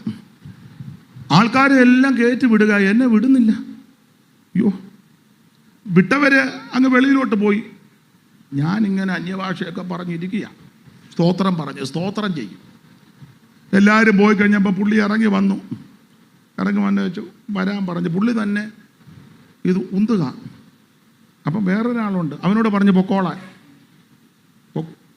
എന്ന് വെച്ച് പുള്ളി ഈ വിമാനത്തിൻ്റെ അടുത്ത്. അപ്പോൾ എനിക്ക് ചെക്ക് വേറൊന്നുമില്ല, പുള്ളി എല്ലാം അങ്ങ് ചെയ്ത് കൊണ്ടുപോയി വിമാനത്തിനകത്ത് കയറ്റി. പുള്ളിയും കൂടെ കയറി ഇതിനകത്തോട്ട് കയറിയച്ച്. എനിക്കതിൻ്റെ പേരൊന്നും അറിയാം. 2 നില പ്ലെയിനാണ്, 2 നില. അതിനെന്നാ ഇംഗ്ലീഷ് പറയുന്നത്? എന്താ വന്നു 2 നില. പുള്ളി അതിൻ്റെ മേളിലത്തെ നിലയിൽ ബിസിനസ് ക്ലാസ്സിൽ. അപ്പം പിന്നീട് അറിഞ്ഞത് ഒത്തിരി ഫ്രീ ഉണ്ട്. അപ്പോൾ ആൾക്കാർ ലാസ്റ്റ് വരെ നോക്കിയിരുന്ന് ചെക്കൗണ്ട് കയറ്റി. എന്നിട്ട് എന്നോട് പറഞ്ഞു എന്നും കേൾക്കും, എൻ്റെ പ്രത്യേക പരിഗണനയിൽ വിടുക എന്ന്. അവിടെ മുതൽ ബിസിനസ് ക്ലാസ്സിൽ. അപ്പം ഞാൻ ഈ പറഞ്ഞതിൻ്റെ സാരമെന്തെന്ന് ചോദിച്ചാൽ, ഈ സുവിശേഷം നിന്നെ ഉയർത്തുന്ന മാർഗമാണ്. ദൈവത്തിൻ്റെ മകൻ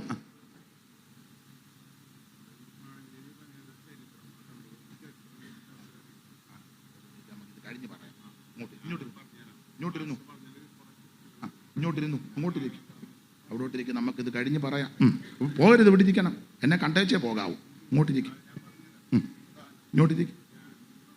ഓക്കെ, അങ്ങോട്ടിരിക്കെ. ഇത് കഴിഞ്ഞ് നമുക്ക് പറയാം. പോകരുത്, ഇവിടെ നിൽക്കണം.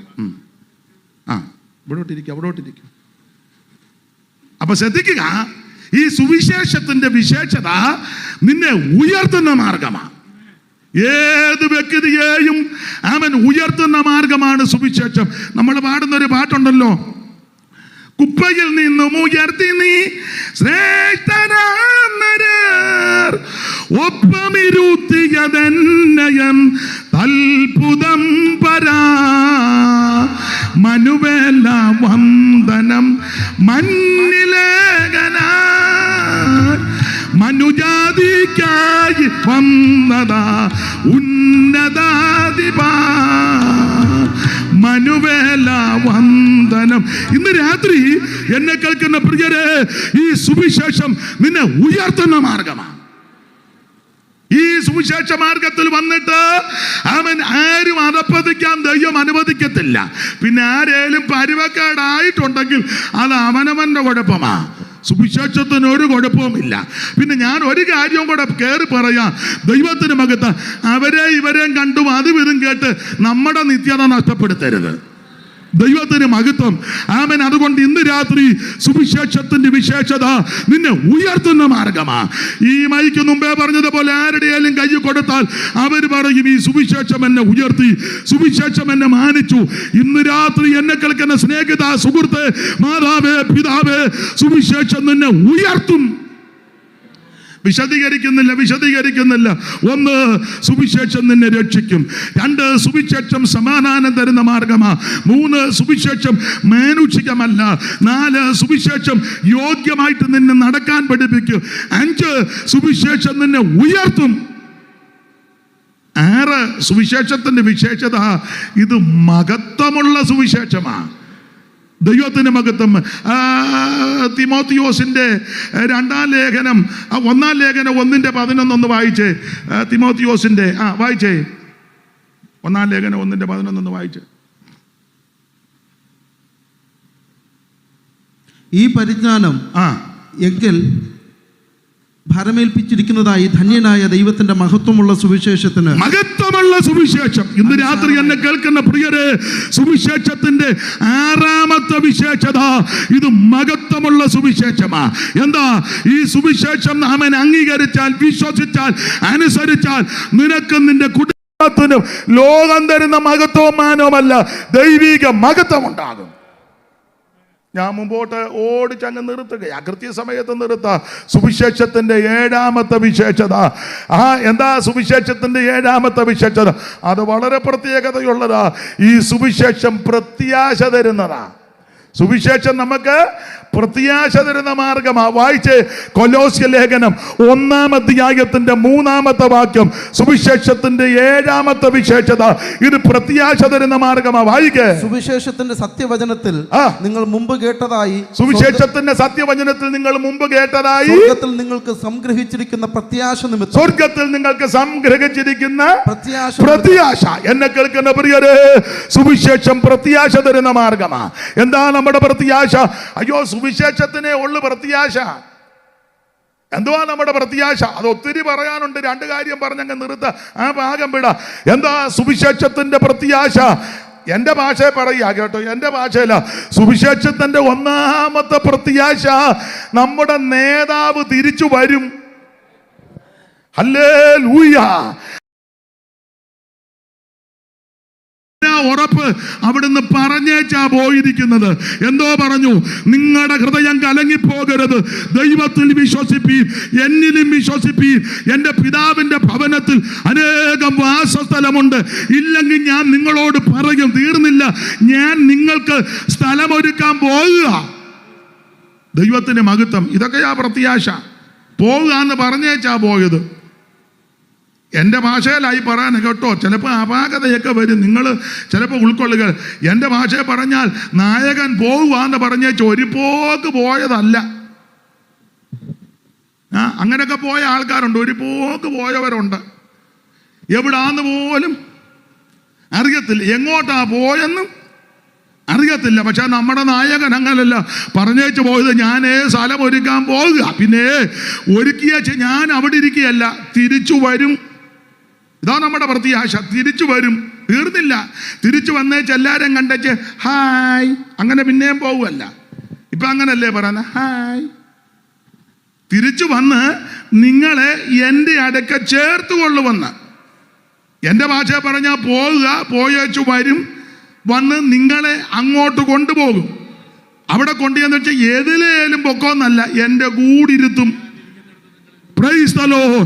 ഞാൻ ഇരിക്കുന്ന ഇടത്ത് എൻ പിതാവിൻ കൃപ ഇൻപമേഴും പല, എൻ പിതാവിൻ കൃപ ഇൻപമേഴും പല,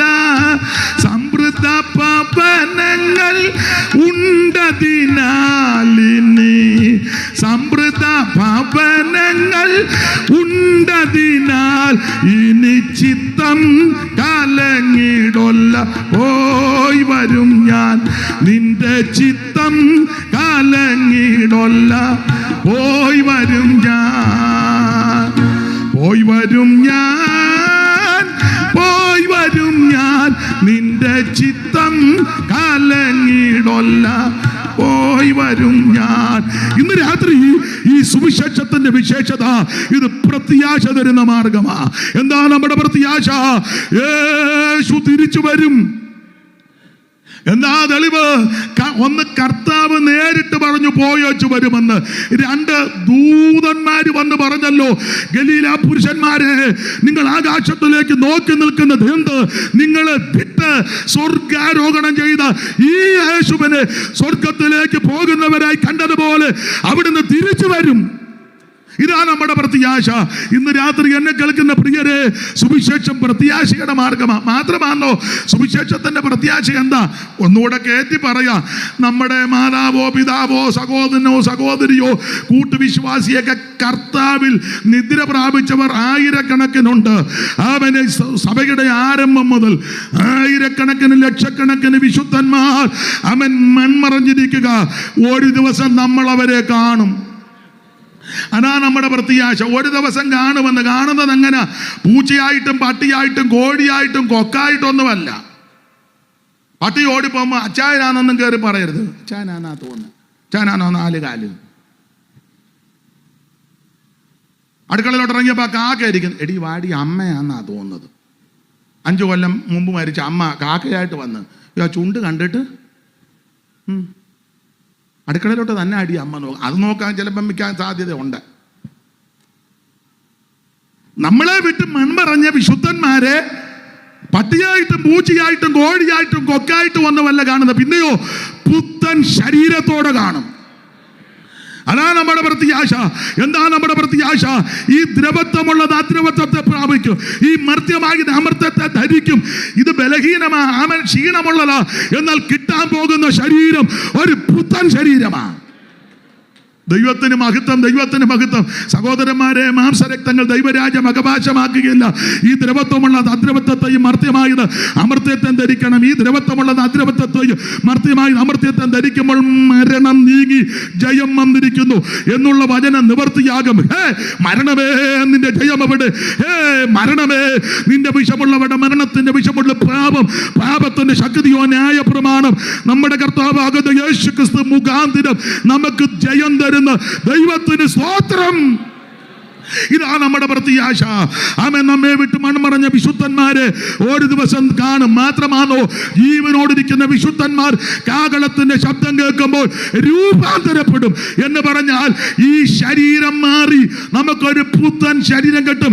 ഈ പ്രത്യാശ സുവിശേഷത്തിനേ ഉള്ളൂ. Praise the Lord. മാത്രമാണോ, കോടി കോടി യുഗം നാം കർത്താവിന്റെ കൂടെ വാഴും. ദൈവത്തിന്റെ മഹത്വം. ഇതാ നമ്മുടെ പ്രത്യാശ.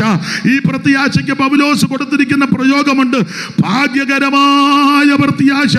ദൈവത്തിന്റെ മഹത്വം. തീത്തോസ് 2:11 വായിക്കുന്നത് നാം ഭാഗ്യകരമായ പ്രത്യാശയ്ക്കായിട്ട് മഹാദൈവവും നമ്മുടെ രക്ഷിതാവുമാകുന്ന യേശുക്രിസ്തുവിന്റെ തേജസ്സിന്റെ പ്രത്യക്ഷതയ്ക്കായി കാത്തും കൊണ്ട് ഭക്തികേടും പ്രപഞ്ചഭോഗങ്ങൾ വർജിച്ചിട്ട് ഈ ലോകത്തിൽ സുബോധത്തോടും നീതിയോടും ദൈവഭക്തിയോടും കൂടെ ജീവിച്ചു പോരേണ്ടതിന് അത് നമ്മെ ശിക്ഷിച്ചു വളർത്തുന്നു. പിന്നെ ഒരു കാര്യം, ആ പ്രത്യാശയുടെ അനുഭവം പ്രാപിച്ച് അങ്ങ് ചെല്ലണമെങ്കിൽ ഭക്തികേടും പ്രപഞ്ചമോഹവും വർജിക്കണം. ഈ ലോകത്തിന്റെ ആഡംബരത്തോടും ദാടിമോടിയോടൊക്കെ വർധനവ് പാലിക്കണം. അംഗം പോരുന്നവൻ സകലത്തിലും, ശകലമല്ല, മലയാള ഭാഷ ഇപ്പം വശമില്ലാത്ത കൊണ്ട് സായ എന്നുള്ളിടത്ത് മിക്കതും ഷായ ആക്കി വെച്ചിരിക്കുക. അങ്ങനെ വെച്ചത് കൊണ്ട് ഇപ്പം അങ്ങനെ ആ പോക്ക്. ശകലത്തിലല്ല, സകലത്തിലും, എല്ലാത്തിലും വേർപാട് പാലിക്കണം. ഇനി ഞാൻ പെന്തിക്കോസുകാരോട് 1-2 കാര്യം പറയുക കേട്ടോ. പെന്തിക്കോസുകാരോടാ, മറ്റുള്ളവർ ക്ഷമിക്കണേ, നിങ്ങളോടല്ല. പെന്തിക്കോസുകാരോട് നീ നന്നായിട്ട് വേർപാട് പാലിക്കണം. ഇനി ഇത് കട്ട് ചെയ്തിടുന്നവർ ശ്രദ്ധിച്ചോണം. പെന്തിക്കോസുകാരോടായി പറയുന്നേ, നന്നായിട്ട് വേർപാട് പാലിക്കണം. നമ്മൾ ഈ എല്ലാം വിട്ടു എന്നും പറഞ്ഞ് വന്ന് കുത്തിയിരിക്കുക, എല്ലാം ഒന്നും വിട്ടില്ല. എന്നാണ് ഞാൻ പറഞ്ഞത്, ഒത്തിരി കാര്യം വിടാനുണ്ട്. വിട്ടെന്ന് പറഞ്ഞാൽ ഈ പമ്മി ഇരിക്കുന്നേ ഇപ്പോഴും ഉണ്ട്. ഒത്തിരി കാര്യം നമ്മൾ വിടേണ്ടതുണ്ട്. ഇപ്പോഴും ചില പെന്തിക്കോസുകാർ വീട് വെക്കുമ്പോൾ കള്ളിപ്പാല കെട്ടി തൂക്കിയിടും. കള്ളിപ്പാല അതിനാ കണ്ണൻ ദോഷം. ഒരു ദോഷവും നിനക്ക് വരികയില്ല. ആണ്ടിൻ്റെ ആരംഭം മുതൽ അവസാനം വരെ യഹോവയുടെ ദൃഷ്ടി. പിന്നെന്തിനാടാ കള്ളിപ്പാല? ദൈവത്തിൻ്റെ ദൃഷ്ടി. അന്നേരം അടുത്ത പുള്ളി പറഞ്ഞു എന്തേലും ഒന്ന് കുഴിച്ചിട്ടേക്കാൻ. അതിനാ വരത്തുപോക്കുണ്ടെന്ന്. അതിനാ ഒരു വീട്ടിൽ ഞാൻ ചെന്നപ്പോൾ അവനെ കല്ല് വെച്ചതിൻ്റെ കൂടെ വെള്ളിരുവായും കൂടെ എന്നാ അത് പുള്ളി പറഞ്ഞെന്ന്. പുസ്തകത്തിലെ വാക്യം എന്നാണെന്നറിയാവോ?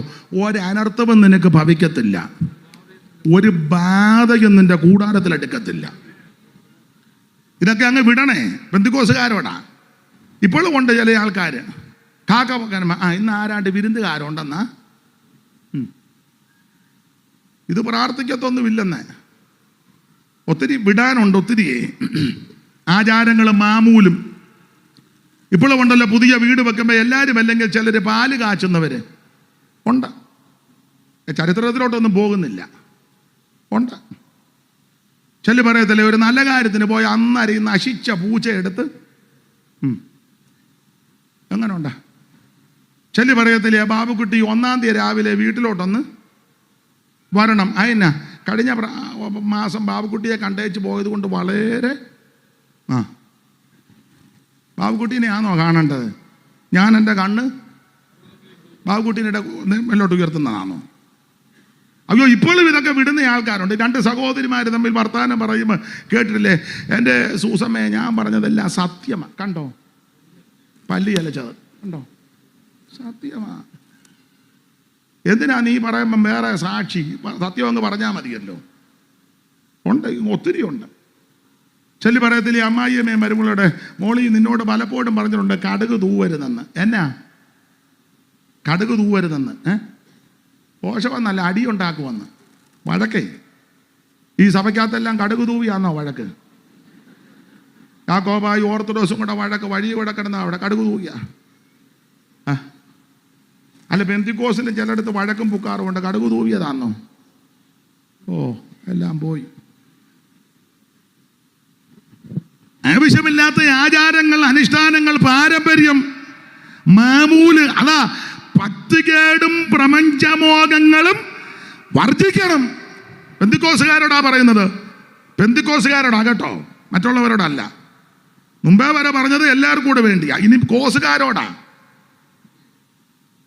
നീ 28 കെട്ടിനൊന്നും പോകരുത്, മാമോദിജയ്ക്ക് പോകരുത്, ആണ്ടിയാത്തത്തിന് പോകരുത്, അടിയന്തരത്തിന് പോകരുത്, 40-നും ഓരാണ്ടിനും നെയ്യപ്പോ ഉണ്ണിയപ്പം ചൂടും കൂടാനും ചുടാനും അത് കൊണ്ടുവരാനും പോകരുതെന്ന്. മനുഷ്യൻ ജീവിച്ചിരിക്കുമ്പോൾ ചെയ്യേണ്ടത് ചെയ്തോണം.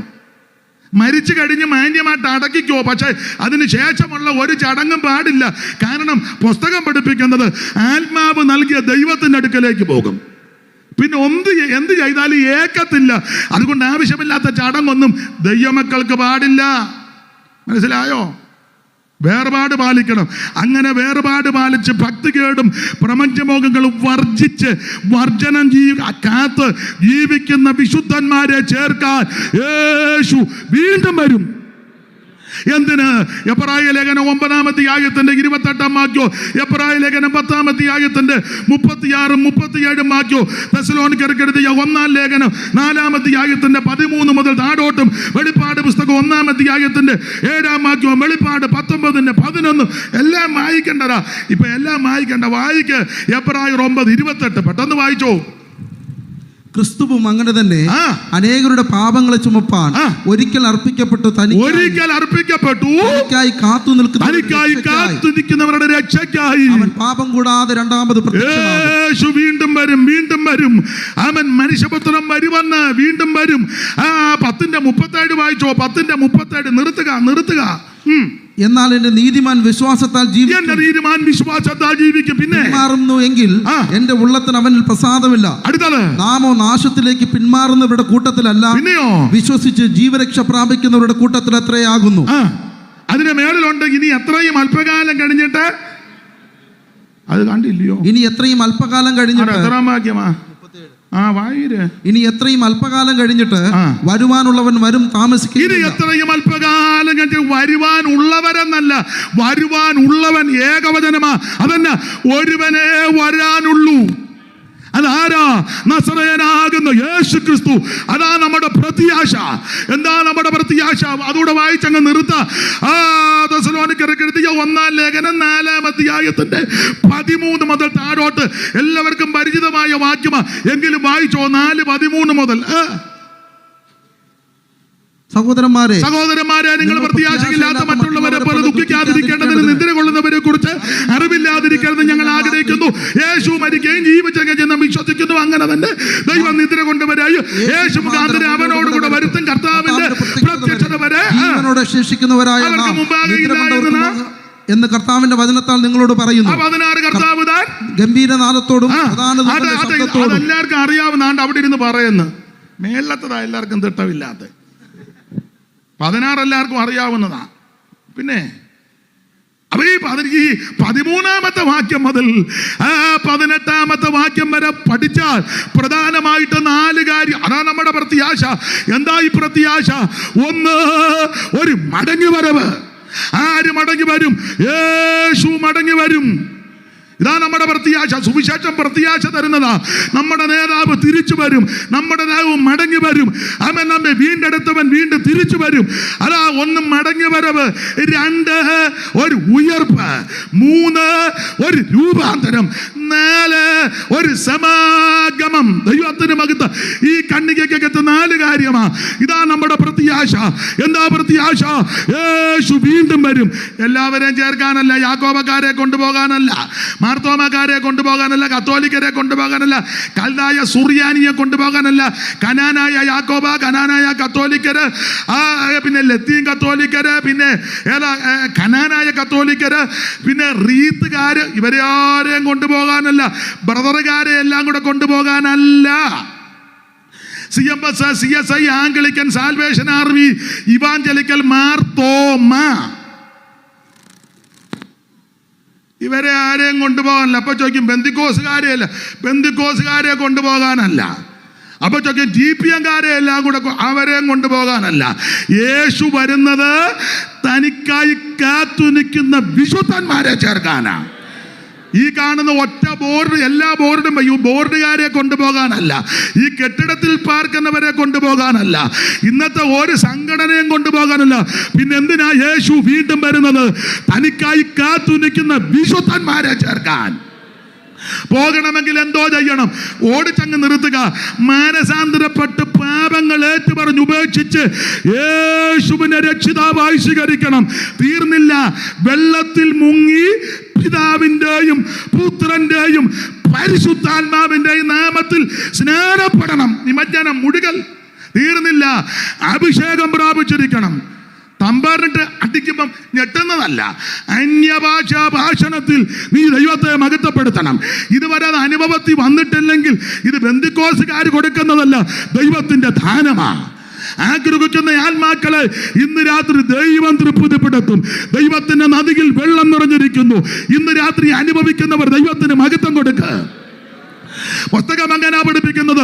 ഒരു നദിയുണ്ട്, അതിന്റെ തോടുകൾ ദൈവനഗരത്തെ, അത്യുന്നതന്റെ വിശുദ്ധ നിവാസത്തെ സന്തോഷിപ്പിക്കുന്നു. ദൈവം അതിന്റെ മധ്യേ കൊണ്ട് അത് കുലുങ്ങിപ്പോകത്തില്ല.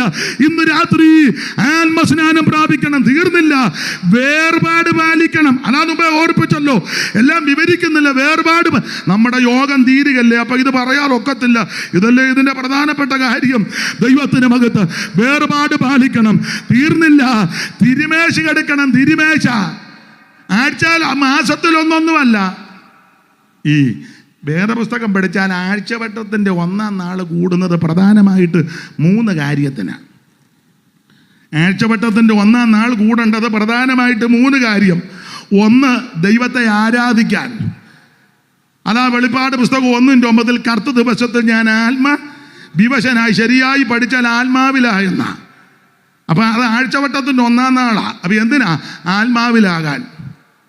ഇത് ഞായറാഴ്ച വന്നൊരു കസേര കയറി ഇരിക്കുക, ഈ കുളക്കരയെ മുണ്ടി ഇരിക്കും പോലെ. എന്തിനാ ഇങ്ങനെ വരുന്നേ? ആഴ്ചവട്ടത്തിൻ്റെ 1-ാം നാൾ കൂടി വരുന്ന ദൈവത്തെ ആരാധിക്കാനാ.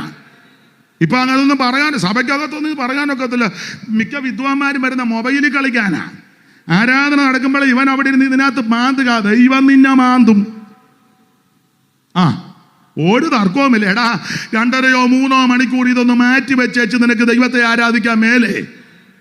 എനിക്ക് ഇവരോട് സന്തോഷം തോന്നി. വേണ്ടേ, ഒരു കുഞ്ഞുങ്ങൾ പോലും മൊബൈലിൽ കളിക്കുന്നില്ല. ചിലയിടത്തൊക്കെ വലിയ കൺവെൻഷൻ എന്നാൽ പാസ്റ്റർമാർ തന്നെ ഇരുന്ന് മൊബൈലിൽ തോണ്ടുകയും മാത്തുകയും, പാട്ടുകാരും ചിലരെ, നിങ്ങളുടെ കാര്യമല്ല, അതിനകത്തിരുന്ന് ചാറ്റ് ചെയ്യുകയും. പിന്നെ ഞാൻ ഒരുത്തരോട് ചെന്ത് പാടാ, പാട്ട് നോക്കുക അറിയാൻ മേലത്തെങ്കിൽ പിന്നെ നീ എന്തിനാ ഇങ്ങോട്ട് വന്നത്?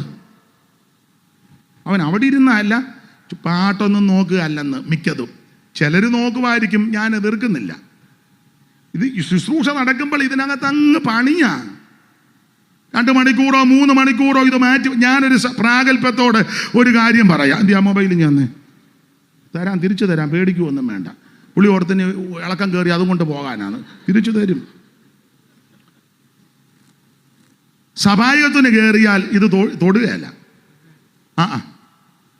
ആശീർവാദം കഴിഞ്ഞ് ഒരു സമയത്താണ് നോക്കുന്നത്. ഇന്ത്യൻ പ്രസിഡന്റ് വിളിച്ചാൽ എടുക്കുകയല്ല. നല്ല പ്രാഗൽഭ്യത്തോടാ പറയുന്നത്. അമേരിക്കൻ പ്രസിഡന്റ്, അതാണല്ലോ വലിയ പുള്ളി എന്ന് പറയുന്നത്. എന്നെ വിളിക്കാനെ പറയും, സഭായം കഴിഞ്ഞേച്ച് വിളിക്കാൻ പറയും. ക്ലിൻ്റൺ ആണെങ്കിലും കൊള്ളാം, ട്രംപ് ആണെങ്കിലും കൊള്ളാം, ആരാണെങ്കിലും കൊള്ളാം. സഭായോഗം കഴിഞ്ഞേച്ച് അതിനാ സഭായോഗത്തിന് അപ്രാധാന്യം. ആഴ്ചവട്ടത്തിന്റെ 1-ാം നാൾ കൂടുന്നത് ദൈവത്തെ ആരാധിക്കാനാ. 2, അതുകൊണ്ട് ആരായാലും സഭായോഗത്തിന് മൊബൈലിൽ കളിക്കുകയോ മൊബൈലിൽ പണിയോ ചെയ്താൽ ഇന്ന് രാത്രി നീ മാനസാന്തരപ്പെട്ടോണം. ഇപ്പൊ സഭാകളിലെല്ലാം എഴുതി വെക്കുക, സ്വിച്ച് ഓഫ്. എന്തിനാടാ? ഇതൊന്നും എഴുതി വെക്കേണ്ട കാര്യമൊന്നുമല്ല. എഴുതി വെക്കണോ? എന്നതിനാ? പോലീസ് സ്റ്റേഷനിൽ IG-യുടെ മുമ്പിൽ ചെന്ന് നിൽക്കുക, അവിടെ എഴുതി വെക്കുക, തെറി പറയരുത്. പറയുമോ? IG-യുടെ ഓഫീസിൽ എവിടെയാലും എഴുതി വെച്ചിട്ടുണ്ടോ തെറി പറയരുത്? എഴുതി വെച്ചിട്ടുണ്ടോ? ഇല്ല. അതിനാ അവിടെ ചെല്ലുന്നവൻ അറിയാം ഇതാരാന്ന്. IG-യാ.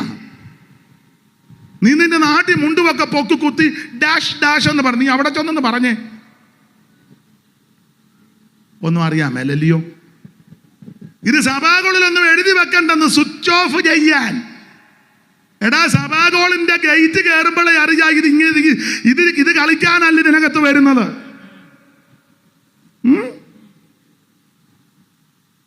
എന്നെ എല്ലാവരും വള്ളം പൊങ്ങിയതുപോലെ ഇരിക്കുന്നത്. എന്തിനാ ആഴ്ചവട്ടത്തിന്റെ 1-ാം നാൾ വരുന്നത്? 1, ദൈവത്തെ ആരാധിക്കാൻ. 2, എന്തിനാന്ന് ചോദിച്ചാൽ ഇങ്ങനെ ആ വാക്യം, ആഴ്ചവട്ടത്തിന്റെ 1-ാം നാൾ അപ്പം നുറുക്കാൻ കൂടി വന്നെന്നാ. അപ്പം നുറുക്കണം. TG ഉമ്മച്ചൻ അവർകൾ ഒരിക്കൽ അദ്ദേഹത്തിൻ്റെ മകൻ ജോർജ് ഉമ്മച്ചൻ്റെ ഭാര്യയാണല്ലോ CC പാസ്റ്ററുടെ പെങ്ങള്. അങ്ങനല്ലയോ ബന്ധം? അതെ. അപ്പം ബഹുമാനപ്പെട്ട് മൺമറഞ്ഞ TG ഉമ്മച്ചൻ അവർകൾ ഒരു ദിവസം സ്ഥലമൊന്നും പറഞ്ഞില്ല, ഒരു സഭയെ ചെന്നു. നേരത്തെ ചെന്ന പുള്ളി ഇങ്ങനെ ഇരിക്കുക. സഭായോഗം തുടങ്ങാൻ 1/2 മണിക്കൂറൂടെ ഉണ്ട്. അപ്പോൾ പുള്ളി ഇങ്ങനെ കസേരയിൽ ഇങ്ങനെ നോക്കിയിട്ട് 9:50 തിരുമേശ ഒരുക്കി വെക്കുന്നില്ല. അപ്പോൾ ശുശ്രൂഷകനെ വിളിച്ചു, പേര് ചോദിച്ചു പറഞ്ഞു, ഇന്ന് തിരുമേശ ഇല്ലയോ? ഉടനെ പറഞ്ഞു, അപ്പച്ചാ എല്ലാ ആഴ്ചയിലും ഇല്ല അപ്പച്ചാ. ഉടനെ TG ഉമ്മച്ചൻ അവർ ബാഗ് എടുത്ത് വെച്ച് പറഞ്ഞു, ഞാൻ ആരാധന ഉള്ളിടത്തോട്ട് പോവുക. ഇവിടെ ആരാധനയൊന്നും അല്ലല്ലോ നടക്കുന്നേ. ഇവിടെ നിങ്ങൾ ഞായറാഴ്ച എല്ലാവരോടും ഇരുന്ന് കൂടുന്നല്ലേ ഉള്ളൂ. ഞാൻ ആരാധനയുള്ളിടത്തോട്ട് പോവുകയെന്ന് മനസ്സിലായി കാണും. കുറഞ്ഞ പക്ഷം ആഴ്ചവട്ടത്തിൻ്റെ 1-ാം നാളെങ്കിലും അപ്പം നുറുക്കണം. അതെന്നാ? അവിടുത്തെ മരണത്തെയും അവിടുത്തെ പങ്കപ്പാടിനെയും വ്യതയെയും നമുക്ക് വേണ്ടി സഹിച്ച പീഡകളെയും ഒക്കെ ഓർപ്പിക്കുന്ന മകനീയ ശുശ്രൂഷയാ തിരുമേശ. അത് ചെയ്തേ നോക്കൂ. ഇത് മിക്കയിടത്ത് ഞായറാഴ്ച ഉമ്മ കിടന്ന് ആട്ടം തന്നെ ആട്ടം, പാട്ട് തന്നെ പാട്ട്, പാടി ഉപ്പ കിടന്ന് പ്രൈസ് ആൻഡ് വർഷിപ്പ്. എല്ലാം തുള്ളിക്കളിച്ച് കുറേ എണ്ണം പോയി, കുറേ എണ്ണം നിന്ന്. ആട്ടെ, ഞാൻ ആ ഭാഗത്തേക്ക് പോകുന്നില്ല. ആഴ്ചവട്ടത്തിൻ്റെ 1-ാം നാൾ 1 ആത്മാവിലാകണം, 2 തിരുമേശ നടത്തണം, 3 ആഴ്ചവട്ടത്തിൽ എന്തിനാ കൂടി വരുന്നത്? അത് വായിച്ചോ. അതെല്ലാവർക്കും ഇഷ്ടമുള്ള കാര്യമല്ല, എന്നാലും അങ്ങ് ജിജോ വായിരേ. എല്ലാവർക്കും ഇഷ്ടമല്ല, വായിരേ. കൊരിന്ത്യാലേഖനം 16:1, കൊരിന്ത്യർക്ക് എഴുതിയ 1-ാം ലേഖനം 16:1 വായിച്ചോ. 2-ാം ലേഖനം 13 അധ്യായം ഉള്ളൂ. അതുകൊണ്ട് 1-16 വായിരേ. ഇല്ലേ? ജിജോയ്ക്ക് ഇഷ്ടമല്ലെന്ന് തോന്നുന്നു. വിശുദ്ധന്മാർക്ക് വേണ്ടിയുള്ള ധർമ്മശേഖരത്തിന്റെ കാര്യത്തിലോ? അതാ വായിക്കാതിരുന്നെന്ന് എനിക്ക് തോന്നുന്നു. വായിച്ചോ. വായിക്കേ. വിശുദ്ധന്മാർക്ക് വേണ്ടിയുള്ള ധർമ്മശേഖരത്തിന്റെ കാര്യത്തിലോ ഞാൻ ഗലാത്യ സഭകളോട് ആജ്ഞാപിച്ചതുപോലെ നിങ്ങളും ചെയ്യുവിൻ. ഞാൻ വന്ന ശേഷം മാത്രം ശേഖരം ഉണ്ടാകാതിരിക്കേണ്ടതിന് ആഴ്ചവട്ടത്തിൽ 1-ാം നാൾ തോറും. അങ്ങോട്ട് നോക്കി വായിര, എന്റെ മുഖത്താന്ന് എഴുതിയേക്കുന്നത്. 1-ാം നാൾ തോറും ഒന്നുകൂടെ വായിച്ചേ. ആഴ്ചവട്ടത്തിന്റെ 1-ാം നാൾ തോറും, ആഴ്ചവട്ടത്തിന്റെ 1-ാം നാൾ തോറും നിങ്ങളിൽ ഓരോരുത്തൻ തനിക്ക് കഴിവുള്ളത് ചരതിച്ച് തന്റെ പക്കൽ വെച്ചുകൊള്ളണം. പ്രധാനമായിട്ട് ആഴ്ചവട്ടം ഇത് 3 കാര്യം നടക്കണം. ആത്മാവിലാകണം, സ്തോത്രം, അപ്പം നുറുക്കണം, ചരതിച്ച് വെച്ചത് കൊണ്ടുവരണം. അതൊരു യാഗമാണ്, ഇത് വേർപാടിൻ്റെ ആരാധനയാണ്. അതുകൊണ്ട് ഇന്ന് രാത്രി പറയാം, തിരുമേശ എടുക്കണം. തിരുമേശ എടുത്ത് വിശുദ്ധ ജീവിതം നയിക്കണം, വേർപാട് പാലിക്കണം, കൂട്ടായ്മ ആചരിക്കണം, പ്രാർത്ഥന കഴിക്കണം. ഇങ്ങനെയുള്ള വിശുദ്ധന്മാരെ ചേർക്കാൻ യേശു വീണ്ടും വരും. അതാ മടങ്ങി വരവ്. 1 മടങ്ങി വരവ്, മുമ്പേ ഓർപ്പിച്ചാൽ 2 ഉയർപ്പ്, മൺമറഞ്ഞ വിശുദ്ധന്മാർ പുത്തൻ ശരീരത്തോടെ ഉയർത്ത് വരും. 3 രൂപാന്തരം, കാത്തിരിക്കുന്ന വിശുദ്ധന്മാർക്ക് രൂപാന്തരം. 2 കൂട്ടരും കൂടെ ഒന്നിച്ച് കർത്താവിന് എതിരേൽപ്പാൻ മേഘങ്ങളിൽ എടുക്കപ്പെടും. കോടി വിശുദ്ധന്മാർ ഒന്നിച്ച് കർത്താവിനെ എതിരേൽക്കുമെന്ന് സങ്കീർത്തനക്കാരൻ പാടുക. ഉഷസിന്റെ ഉദരത്തിൽ നിന്ന് യുവാക്കളായ മഞ്ഞ് പുറപ്പെട്ടു വരുന്നത് പോലെ കോടി വിശുദ്ധന്മാർ ഒന്നിച്ച് കർത്താവിന്റെ സന്നിധിയിൽ ആ കർത്താവിനോട് കൂടെ ഒന്നിച്ച് വാഴും. അത് യുഗായുഗം വാഴുമെന്ന് ഇതാ നമ്മുടെ പ്രത്യാശ. ഇന്ന് രാത്രി ഈ പ്രത്യാശയുള്ള ദൈവമക്കൾ ദൈവത്തിന് മഹത്വം കൊടുക്കുക. യേശു വീണ്ടും വരും, യേശു വീണ്ടും വരും. തനിക്കായി കാത്തു നിൽക്കുന്ന വിശുദ്ധന്മാരെ ചേർക്കാൻ അവിടുന്ന് വീണ്ടും വരും. ഇന്ന് രാത്രി ഈ പ്രത്യാശയോടെ വേണം തിരിച്ചു പോകാൻ. ഞാൻ എടുത്ത വാക്യത്തിൽ നിന്ന് പറയാൻ ഉദ്ദേശിച്ചത് 4 കാര്യമാണ്. അത് പറയാൻ ഇന്ന് സമയമില്ല. ഇത് മതി. ഇതല്ലയോ ഏറ്റവും ശ്രേഷ്ഠം? സുവിശേഷം. എന്താണ് സുവിശേഷം? അത് യേശു ക്രിസ്തു. എന്തിനാ സുവിശേഷം? സകല മനുഷ്യനും രക്ഷപ്പെടാൻ. ആരാ ഇത് കേൾക്കേണ്ടത്? സകല ജാതികളും ഇത് കേൾക്കണം. ദൈവത്തിന് മഹത്വം. ഇത് എങ്ങനെ പറയണം? ശക്തിയോടും പരിശുദ്ധാത്മാവോടും ബഹുനിശ്ചയത്തോടും. അങ്ങനെ പറയുമ്പോൾ എങ്ങനെ കേൾക്കണം? ബഹുകഷ്ടം സഹിക്കേണ്ടി വന്നിട്ടും പരിശുദ്ധാത്മാവിൻ്റെ സന്തോഷത്തോട് ഇത് കൈക്കൊള്ളണം. എന്താ സുവിശേഷത്തിൻ്റെ വിശേഷത? അതാ 7 കാര്യം പറഞ്ഞത്. 7 അല്ല, 70 അല്ല, 7 കാര്യമേ പറഞ്ഞോളൂ. ഇത് നമ്മളെ രക്ഷിക്കുന്ന മാർഗമാ. 2 ഇത് സമാധാനം തരുന്ന മാർഗമാ. 3 ഇത് യോഗ്യമായിട്ട് നടക്കാൻ പഠിപ്പിച്ച മാർഗമാ. 4 ഇത് മാനുഷികമല്ല. 5 ഇത് നിന്നെ ഉയർത്തുന്ന മാർഗമാ. 6 ഇത് മഹത്വമുള്ളതാ സുവിശേഷം. 7 സുവിശേഷം പ്രത്യാശ തരുന്നതാ. ഇന്ന് രാത്രി എന്നെ കേൾക്കുന്ന പ്രിയരെ, ഈ പ്രത്യാശയോടെ തിരിച്ചു പോകണം. യേശു ക്രിസ്തു ഏകദൈവം, യേശു ക്രിസ്തു സത്യദൈവം, യേശു ക്രിസ്തു നിത്യദൈവം, യേശു ക്രിസ്തു ജീവനുള്ള ദൈവം, യേശു ക്രിസ്തു മാത്രം ദൈവം. മറ്റൊരു തലയിലും രക്ഷയില്ല. ഇന്ന് രാത്രി ഈ രക്ഷ കരസ്ഥമാക്കി പോകണം. ഒരു കാര്യം ദൈവമക്കളോട് പറയാ, ഈ സുവിശേഷത്തിന്റെ ശക്തി എന്താണെന്നറിയാമോ? അന്ധകാരത്തിന്റെ കോട്ടകളെ വെട്ടിമാറ്റുന്ന സുവിശേഷത്തിന്റെ ശക്തി. ആഭിചാരങ്ങളും മന്ത്രവാദവും ശുദ്രവുമൊക്കെയുള്ള സ്ഥലങ്ങളിൽ അഭിഷേകം പ്രാപിച്ച ദൈവമക്കളെ ഒന്ന് ഇറക്കി വിട്ട് സകല കെട്ടും പൊട്ടും. അത് മന്ത്രവാദിയുടെ പുറകെ പോകണ്ട, ആഭിചാരകന്റെ പുറകെ പോകണ്ട, സാത്താന്യ ബന്ധനങ്ങളും പോരികളുമുള്ള സ്ഥലത്ത് അഭിഷേകം പ്രാപിച്ച ദൈവമക്കൾ ചെന്നാൽ സകല കെട്ടുംപോട്ടും ആമൻ പിശാചിന്റെ ബാധ വിട്ടുമാറും. രോഗപീഠകളെ ആമൻ ഉരുക്കി മാറ്റുന്നതാണ് സുവിശേഷം. ആ സുവിശേഷം യേശുക്രിസ്തുവാ. കുരുടർക്ക് കാഴ്ച കൊടുക്കുന്ന മാർഗ്ഗം, ചെകിടർക്ക് കേൾവി കൊടുക്കുന്ന മാർഗ്ഗം, മുടന്തരെ നടത്തുന്ന മാർഗ്ഗം, ഊമരെ സംസാരിപ്പിക്കുന്ന മാർഗ്ഗം, മരിച്ചവരെ ഉയർപ്പിക്കുന്ന മാർഗ്ഗം. സാത്താന്റെ കെട്ടുകളെ അഴിപ്പാൻ പ്രത്യക്ഷനായ ദൈവപുത്രന്റെ ശക്തി ഇന്ന് രാത്രിയുടെ വെളിപ്പെടട്ടെ. അല്പസമയം ദൈവത്തെ മഹത്വപ്പെടുത്ത്, അല്പസമയം ദൈവത്തെ സ്തുതിക്ക്. ഇന്ന് രാത്രി ആ വിചാരത്തിന്റെ ശക്തികളെ നിന്റെ കുടുംബത്തിനെതിരെ, തലമുറയ്ക്കെതിരെ, നന്മയ്ക്കെതിരെ, ആയുസ്സിനെതിരെ, ആരോഗ്യത്തിനെതിരെ വെല്ലുവിളിക്കുന്ന ദുഷ്ടശക്തികളെ ഇന്ന് രാത്രി ദൈവം അടിക്കുന്ന രാത്രിയാ. അല്പസമയം ദൈവത്തെ മഹത്വപ്പെടുത്ത്, ദൈവത്തെ മഹത്വപ്പെടുത്ത്. ആരും മൗനമായിരിക്കരുത്. നമ്മുടെ മഹായോഗം ഇന്ന് രാത്രി തീരുകയാ. നിന്റെ കുടുംബത്തിന്റെ ബന്ധനങ്ങളെ തലമുറയെ കാർന്നു നിന്ന അന്ധകാര ശക്തികൾ ഇന്ന് രാത്രി ദൈവാത്മാവ് അടിക്കുന്ന രാത്രിയാ.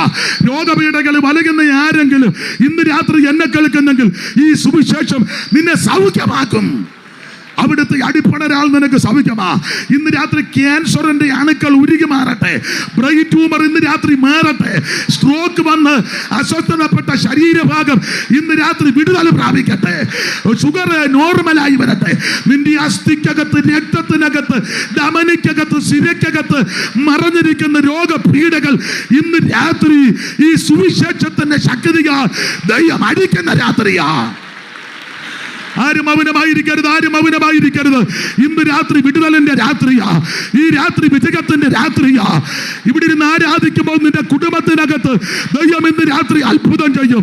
നീ ഇവിടെ ഇരുന്ന് സ്വോത്രം പറയുമ്പോൾ, ഇവിടെ ഇരുന്ന് പ്രാർത്ഥിക്കുമ്പോൾ ഇന്ന് രാത്രിയിൽ അതിവേഗത്തിലോടുന്ന ദൈവത്തിന്റെ വചനം അവനവന്റെ വചനം വഹിച്ചവരെ സൗഖ്യമാക്കി അവരുടെ കുഴിയിൽ നിന്ന് അവരവരെ കയറ്റി.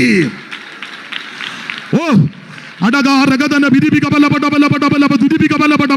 ഇന്ന് രാത്രി ദൈവത്തെ മഹത്വപ്പെടുത്ത്, ദൈവത്തെ മഹത്വപ്പെടുത്ത്. അന്ധകാരത്തിന്റെ കോട്ടകൾ ഇന്ന് രാത്രി അടിക്കട്ടെ.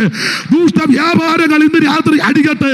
നിനക്കെതിരെ, കുടുംബത്തിനെതിരെ, നന്മക്കെതിരെ, തലമുറക്കെതിരെ വെല്ലുവിളിക്കുന്ന സകല ശക്തികൾ ഇന്ന് രാത്രി അടിയട്ടെന്ന്. അഭിഷേകം പ്രാപിച്ച ദൈവമക്കൾ ദൈവത്തെ മഹത്വപ്പെടുത്ത്. ദൈവത്തിന്റെ നദിയിൽ വെള്ളം നിറഞ്ഞിരിക്കുന്നു. ഒരു നദിയുണ്ടതിന്റെ തോടുകൾ ദൈവനഗരത്തെ, അത്യുന്നതന്റെ വിശുദ്ധ നിവാസത്തെ സന്തോഷിപ്പിക്കുന്നു. ദൈവം അതിന്റെ മധ്യേ കൊണ്ട് അത് കുലുങ്ങി പോകത്തില്ല. ഇന്ന് രാത്രി വിടുതൽ, വിടുതൽ, വിടുതൽ. യേശുവിന്റെ നാമത്തിൽ വിടുതൽ, യേശുവിന്റെ നാമത്തിൽ വിടുതൽ, യേശുവിന്റെ നാമത്തിൽ വിടുതൽ. ഞാൻ നിന്നെ സൗഖ്യമാക്കുന്ന യഹോവ. അവന്റെ അടിപ്പടരാ നിനക്ക് സൗഖ്യം.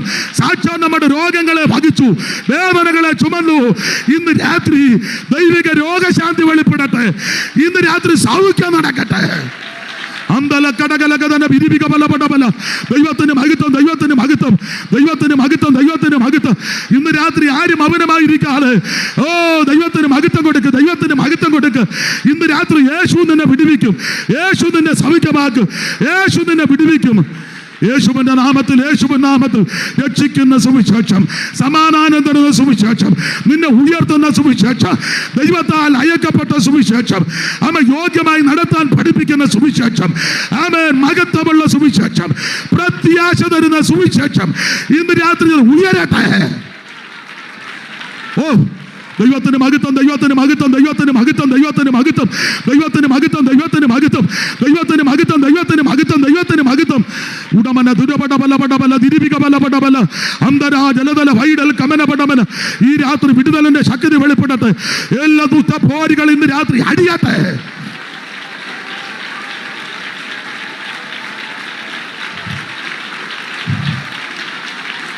വിടുതലോടെ തിരിച്ചു പോകണം. സൗഖ്യത്തോടെ രട്ടടിച്ച് സന്തോഷം മുടിപ്പിക്കും. നിന്റെ വിലാപത്തെ ഇന്ന് രാത്രി നൃത്തമാക്കി തീർക്ക്. ഓ കൃപ, കൃപ, കൃപ.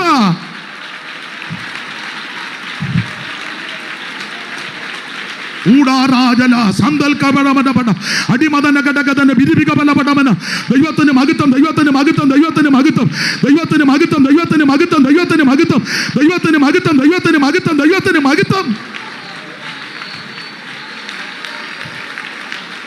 ഓ ദൈവത്തിന് മഹത്വം. മഹത്വം, ദൈവത്തിന് മഹത്വം, ദൈവത്തിന് മഹത്വം, ദൈവത്തിന് മഹത്വം, ദൈവത്തിന് മഹത്വം, ദൈവത്തിന് മഹത്വം, ദൈവത്തിന് മഹത്വം, ദൈവത്തിന് മഹത്വം, ദൈവത്തിന് മഹത്വം, ദൈവത്തിന് മഹത്വം, ദൈവത്തിന് മഹത്വം, ദൈവത്തിന് മഹത്വം, ദൈവത്തിന് മഹത്വം, ദൈവത്തിന് മഹത്വം. ഗ്ലോറി.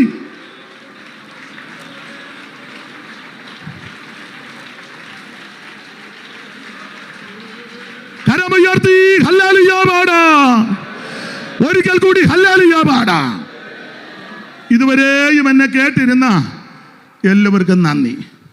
9:15 വരെ എനിക്ക് സമയം അനുവദിച്ചു. 9:15 കൃത്യമായി ഈ വാച്ചയിൽ നിർത്തി. എല്ലാവർക്കും നന്ദി. 1 മിനിറ്റ് ഒന്ന് എഴുന്നേറ്റ് നിൽക്കാൻ പറ്റുമോ? പോകരുത്. എല്ലാവരും 1 മിനിറ്റ് ഒന്ന് എഴുന്നേറ്റ് നിൽക്കണം. തീരെ അവശതയുള്ളവരിരുന്നു, അല്ലാത്തവരാ കരങ്ങൾ രണ്ടും ഒന്ന് വീശി ദൈവത്തെ ഒന്ന് മഹത്വപ്പെടുത്താം. ഇന്നും എന്നേക്കും വേർപിരിയാതെ ക്രിസ്തുവിൻ കൂടെ പാർക്കും നമ്മൾ. കരങ്ങൾ വീശി, ഓ ഇന്നും കരങ്ങൾ വീശി വേർപിരിയാതെ ഓ ക്രിസ്തുവിൻ കൂടെ പാർക്കും നമ്മളെല്ലാം. ജനമേ, യഹോവ നിങ്ങളെ അനുഗ്രഹിച്ച് കാക്കുമാറാകട്ടെ. യഹോവ തിരുമകൻ നിങ്ങളുടെ മേൽ പ്രകാശിപ്പിച്ച് നിങ്ങളോട് കൃപയുള്ളവനാകട്ടെ. യഹോവ തിരുമകൻ നിങ്ങളുടെ മേൽ ഉയർത്തി നിങ്ങൾക്ക് സമാധാനം നൽകുമാറാകട്ടെ. കരമുയർത്തി ഹല്ലേലൂയ പാടാം. ഒരിക്കൽ കൂടി ഹല്ലേലൂയ പാടാം. ഒരിക്കൽ കൂടി ഹല്ലേലൂയ പാടാം. എല്ലാവർക്കും ഇരിക്കാം. ഇന്നലെ ഓർപ്പിച്ചതുപോലെ നിങ്ങളുടെ എല്ലാം വിലപ്പെട്ട പ്രാർത്ഥന വീണ്ടും ചോദിക്കുന്നു. ക്ഷണിച്ചവർക്ക് നന്ദി. പ്രത്യാശയോടെ നമുക്ക് കടന്നു പോകാം. കർത്താവ് അനുവദിച്ചാൽ വീണ്ടും കാണാം. ദൈവം നിങ്ങളെ എല്ലാവരെയും അനുഗ്രഹിക്കട്ടെ. ഇവിടെ അടുത്ത് ഒരു സഭയുണ്ട്. അവിടെ പോയോ? ഇവിടെ ഒരു കൂട്ടായ്മയുണ്ട്. അവിടുത്തെ ആളാണ് ഈ ശിബു പാസ്റ്റർ. പകൽ അവിടെ യോഗമുണ്ടായിരുന്നു. എങ്ങും പോകാത്തവരും ഇനി പോകാൻ താല്പര്യമുള്ളവരും പ്രാർത്ഥനയ്ക്ക് അങ്ങനെയുള്ളവരുണ്ടെങ്കിൽ ഇദ്ദേഹവുമായിട്ട് സ്നേഹിച്ച് യോജിച്ച് കൂട്ടായ്മയിൽ സംബന്ധിക്കുക. ദൈവം നിങ്ങളെല്ലാവരെയും അനുഗ്രഹിക്കുമാറാകട്ടെ. ഒരിക്കൽ കൂടി ദൈവത്തെ മഹത്വപ്പെടുത്താം. ദൈവം സഹായിക്കട്ടെ. എല്ലാവർക്കും നന്ദി. പ്രാർത്ഥിച്ചു.